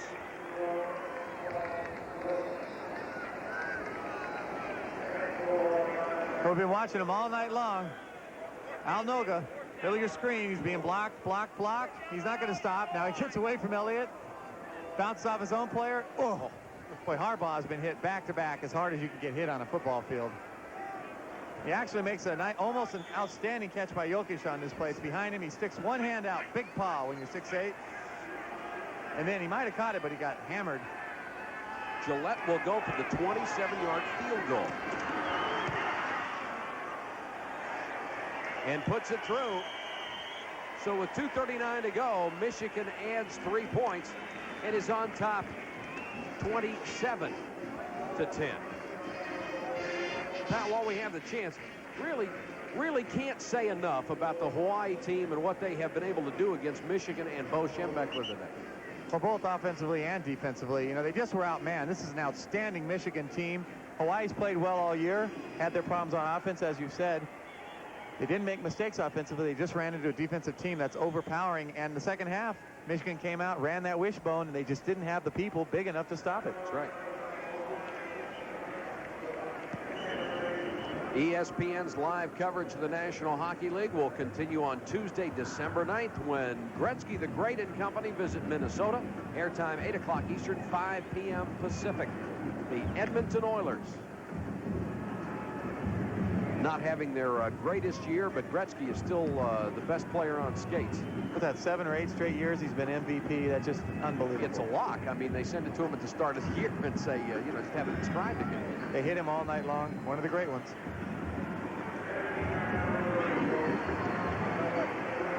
This is Walsh, deep to receive. Of course, the one big college football game left is the Fiesta Bowl, December 2nd. Penn State and Miami National Championship, or make it January 2nd. Who do you like? National champion. I'll stick my neck way out, and I'm going to go with Miami. I just think they can score on the Nittany Lions. I just think Penn State's going to have trouble putting points on the board against Miami's defense. I have to agree with you. As good as Penn State is and as great a coach as Joe Paterno is, I think Miami has the weapons. This is Toldine Walsh across the 30 to the 35-yard line. And I've heard some people around the country argue, and I think justifiably, that this Miami Hurricane team could play on Sundays this year. Well, they could probably play in Indianapolis. Campbell was the man in on the tackle. Joe Paterno is one of the most dangerous coaches, though. You come up against a guy like that in a single game, anything can happen. But Miami just has so much speed, so much strength across the front line and in their secondary. I just think they're going to shut down the offense. Well, I'll be watching. I don't know about you. No question about that. 2:32 to go, and Tipton leads them out for what could be the last offensive series of his college career. 18 out of 29. 175 yards. Hasn't been able to hit anything lately, and now Tipton's going to have to run for it. Across the 40 to about the 42-yard line. And it was Schulte, the linebacker, who makes the stop, and Hawaii will be in this hurry-up offense. Congratulations to Dick Tomey for a great offensive game plan and really giving Michigan a lot to worry about today. Tipton on the roll, throws complete to Hall, his tight end across midfield. It'll be a first down. Hall's quite a player, too. They've got some great individual talent here. Well, Dick Tomey was very, very high on him, not just as a receiver. He's an excellent blocker. He runs well after he catches it. Shown it all tonight. Now, I happen to be one of the big proponents of Proposition 48, but here is a school that's really hurt by it, Pat. We'll talk about that in a second. Tipton to throw deep this time, and a nice catch by Gaskell. Chris Gaskell with a good hands. Rivers the closest man on coverage. And about the Proposition 48, they have so many players from all over the world that English is not necessarily their first language, and that's a real drawback to them on that Proposition 48. Well, I do think it's unfair for Dick Tomey and his coaching staff because they have problems getting people from the mainland. They got kids. English isn't their first language. Like you said, how are they going to do well on that test? Not fair. Tipton from behind, and it's Mester with his second sack of the ball game. And a lot of those kids, is a good one. The thing is, a lot of those kids do very well when they get to college. Even though they don't know English that well, they excel, they work hard, and they graduate. He's graduated over 80% of his kids. Fourth sack for Michigan. Bo yesterday was talking about his graduation rate in the last 5 years. He says it's around 85%, and that's the way it ought to be. Well, when I played for him in the East West Shrine game, he kept telling me that I went to the second best school in the country as far as academics go, and it didn't have any athletic program at all. I should have gone to Michigan. I tried to tell him that they never passed. Why would anybody go there if they were a receiver? Well, they never punt either, so you wouldn't have had any chance to play. 1:41 left. We got a timeout as they're attending to Tipton. He's really had a fine last ball game. We'd like to remind you that next year, if you've enjoyed college football with us on ESPN this year, we're going to be doing a lot of CFA doubleheaders, afternoon and evening games. So if you enjoyed it this year, we hope you'll enjoy it twice as much a year from now. Keep sending in those letters how much you enjoy games from Hawaii, too. The beautiful setting, yes, the good games. Well, if the truth be known, we were forced to come out here against our will. And there's the Hawaii bench. Been a very disappointing game for them, although they have shown the country that they can play some football out here. Tipton under pressure, throws the screen. Wowell is wrapped up by Moeller. Nice play. Also like to thank Chuck Ninus, for the executive director of the College Football Association, for all his help this year. He was in the booth earlier telling us we definitely ought to come back here next year. Of course, Pat and I tried to argue with him, but he finally persuaded us. Won us over to his side of the argument. 3rd and 19, Tipton under pressure, didn't see the blitz coming, floated it out, intended for Lopati and incomplete. And it was Heron who got him from the blind side. The defensive line puts a lot of pressure on the quarterback themselves. Then when they start sending outside linebackers, 35, unpicked up, Dieter Heron, I don't know how he got rid of that ball. Just fortunate as far as timing because he never saw him. Schulte did a nice thing. He came over and helped up the quarterback and said, yeah, no, you didn't see it coming.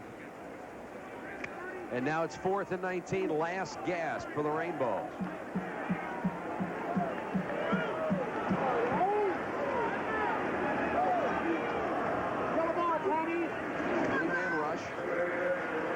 Tipton with time now, chased out of the pocket.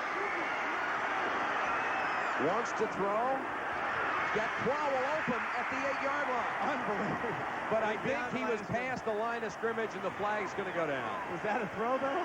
Yeah, it was. He was past the line of scrimmage, though, I think by about 3 yards when he unloaded it. You see, the field's 53 yards wide.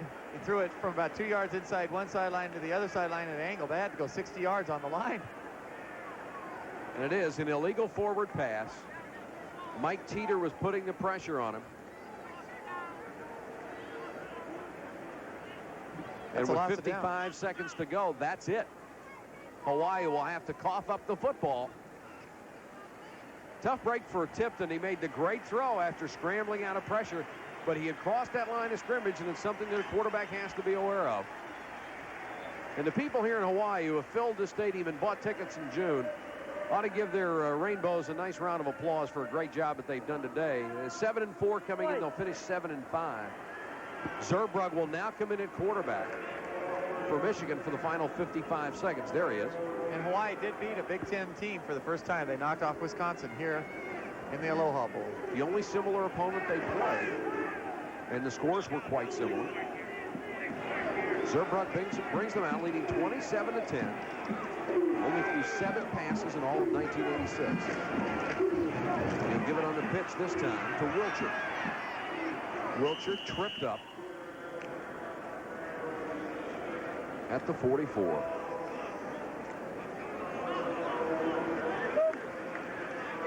Maybe one more offensive play for Michigan. They were challenged as much as they've been challenged all year and responded. After leading twice and being tied, they came back on the strength of Jim Harbaugh's great athletic ability. Morris rushed for 117 yards, Perriman for 107 and 2 touchdowns.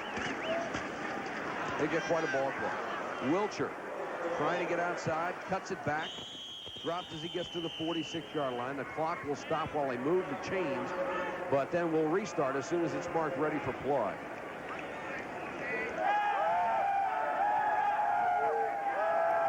Part of the Michigan rooting section, and their next stop will be Pasadena, California.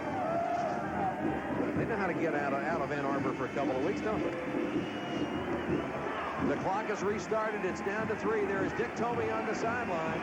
He's got to be disappointed yet proud of his kids.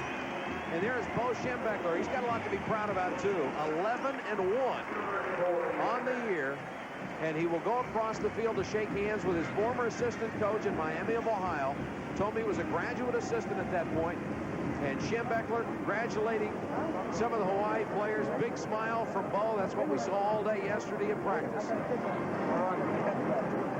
Talking to Colin Scott, the young man from Australia right there. And Michigan now 11-1. Will go on to the Rose Bowl. This has got to be, I think, the best offense that Michigan has ever had in teams that I've seen. And that's why I think they have a good shot at winning that game against Arizona. Like you said, they don't have to come in and just grab a lead. They can come back if they do fall behind. They've proven that. They'll be playing Arizona State, excuse me.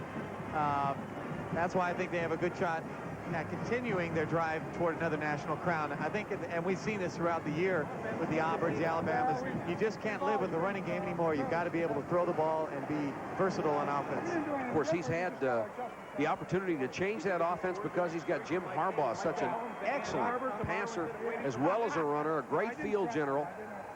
And Bo has had a nice time in Honolulu. Michigan winning at 27-10. And the Rainbow is going toward the locker room. Let's go down to the sideline and Tim Brandt. All right, and thank you, Mike and Pat. I'm very happy, I'm sure, Coach Bo Schembechler, with the fourth quarter. It was a very difficult game for you, though, Coach. Well, we thought it would be. They're a good team. You know, the problem is back in the mainland, we never get the scores till late. We never hear anything about Hawaii. Yeah. And you really don't know how good they are until you look at them in film. But they're a good team, and they played hard. We knew it'd be hard for us to win, especially after the Iowa State game and everything. It was kind of anticlimactic. So it was a tough game to play. You didn't get all the breaks either early. McMurtry's catch that was disallowed. Can you believe that official would miss that one? I can't believe it. Now, you asked him, you said, I heard you. You said, now, did you see the play? Did you see the play? And then he turned away. Both the other deep officials said, I saw the same thing you saw as a completion. That's the only guy that saw it incompletion. I said, well, overrule him, and none of them would do it. Yeah. So I want to ask you a little bit about the play of Harbaugh, because he's meant so much to you. And then today in the second half, the opening drive of the third quarter, he really was the key. He made the plays for you out of the wishbone. He's an excellent quarterback. He's a great quarterback, and he's done that all year. He's played very well all year. And, you know, some of that, those plays that we're breaking with the fullback in there, you know, that's Harbaugh. That's not just the fullback. And he's done a great job for us. Now it's on to the Roses. Yeah, well, we got a lot of work to do. A lot of work to do. Thanks again, Coach. All right. Bo Schembechler, the head coach of the Michigan Wolverines, and another successful ending to a great year out of Ann Arbor. And we'll continue with more from Honolulu in just a moment. 27-10 over the Hawaii Rainbows. Michigan led 3-0, then 10-3, and then after a 10-10 tie, they stretched it out. Our Hartford player of the game, senior fullback Bob Perriman of the University of Michigan, who rushed for 107 yards, including a 55-yard burst that broke it open. And a pair of touchdowns for Perriman. Had an outstanding game and joined Jamie Morris as a 100-yard rusher in the game in Honolulu against the University of Hawaii. Our Hartford player of the game, Bob Perriman. Our congratulations to him and to Michigan for their big win today. And we want to thank everybody connected with ESPN, involved with our telecast this year. It's been an absolute delight to work with these people, and especially with Pat McAnally and Tim Brando. It's been great working with you guys all year. I think we got the best crew in football, and it's been a lot of fun for me to be here. We want to thank everybody, especially whoever's decision it was to send us to Honolulu for the last game. There are the names of the men and women who brought you CFA football all year. 17 games in 14 weeks, I believe. And the technicians who work so hard. We get to go back and rest, and they stay here for another 3 hours and tear down all the equipment. They get here before we do to set them all up.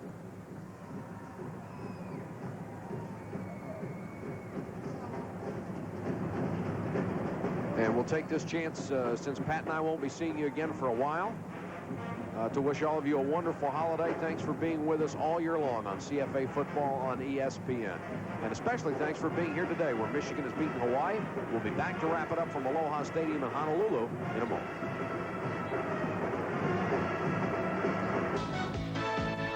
ESPN's live presentation of college football will continue December 13th with the NCAA Division II Championship and the California Bowl.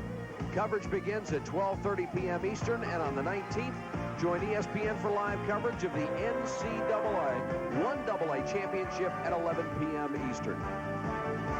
This is the Senior Walk, a tradition here in Hawaii, as they walk around the inside of Aloha Stadium and say goodbye to the fans for the last time. For Pat McAnally and Tim Brando, this is Mike Patrick. Aloha from Honolulu. Now let's join Larry Burnett for the Hartford Insurance Group College Football Report. And our thanks to Larry and everyone in the studio at ESPN for their great work this year on CFA football. Season. ESPN presents the Youth of America doing their best on Scholastic Sports America.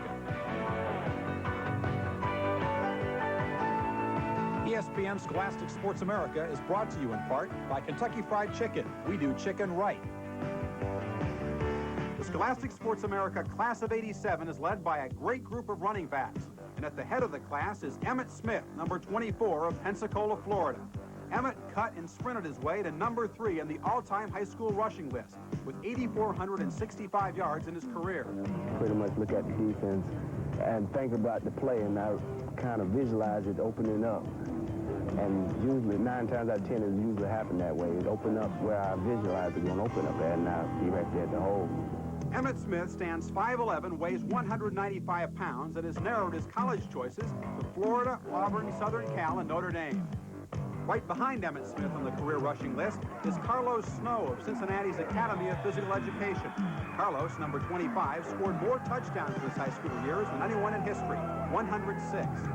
Carlos Snow is being recruited by the best Division I schools, waiting to see how his SATs come out before making any decisions. One of the best big backs in the class of '87 is George Hemingway, number 22, in these game films shot by Colton High School in California. At 6'3" and 230 pounds, George Hemingway rushed for over 2,100 yards this year, averaging almost 8 yards a carry. The rush is still on to get George Hemingway's signature on a letter of intent. Nebraska and a pack of Pac-10 schools are still in the running. Almost every Division I school in the country has an eye on Darren Lewis of the Carter High Cowboys from Dallas.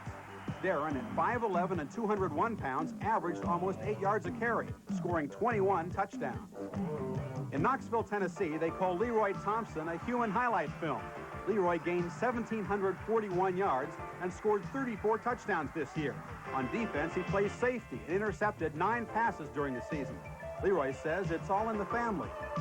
I grew up with, running around with my brothers, older brothers, and I always had more experience than other guys. So when I came in as a freshman, you know, I knew more and I was bigger than a lot of the other freshmen. I don't see him as amazing anymore. It just seems like every time we play, Leroy Thompson's a highlight film. Leroy Thompson is 6 feet tall, weighs 205 pounds, and is all-state in football and basketball. He says he hasn't decided on which college to attend. One of the best athletes graduating this year was Kerwin Price, who played quarterback and tailback at highly ranked East St. Louis, Illinois. Price passed for 8 touchdowns and carried the ball for 10 more before breaking an ankle late in the season. Kerwin Price has good size, 6 foot, 205 pounds, and has been heavily recruited, but he hasn't picked a school yet. Our Scholastic Sports America Class of '87 also has its share of strong arms. Matt Blunden, a senior at Ridley High School outside Philadelphia, stands 6'7", which means Matt can see over almost any defensive line. Not too many high school linemen are over 6 foot. It's a pretty big advantage to be able to see your receivers and everything. Matt Blunden is being recruited by Penn State and Stanford, among others. We'll tell you more about Matt and how blue-chip prospects deal with the pressures of recruiting later in our show. Ty Detmer of the San Antonio, Texas Southwest Dragons avoided the recruiting crush by picking Brigham Young University early. Ty completed 505 passes in his career for over 8,000 yards, surprising even his father, who's the coach at Southwest High. 2.5 years ago, you don't know what he would be able to do because he's just starting out and he's kind of a gangly little raw kid, you know, just coming out there to play, and he's been tremendous since that time. At 6'2", 180, Ty Detmer will be joining the proud tradition of BYU quarterbacks next season.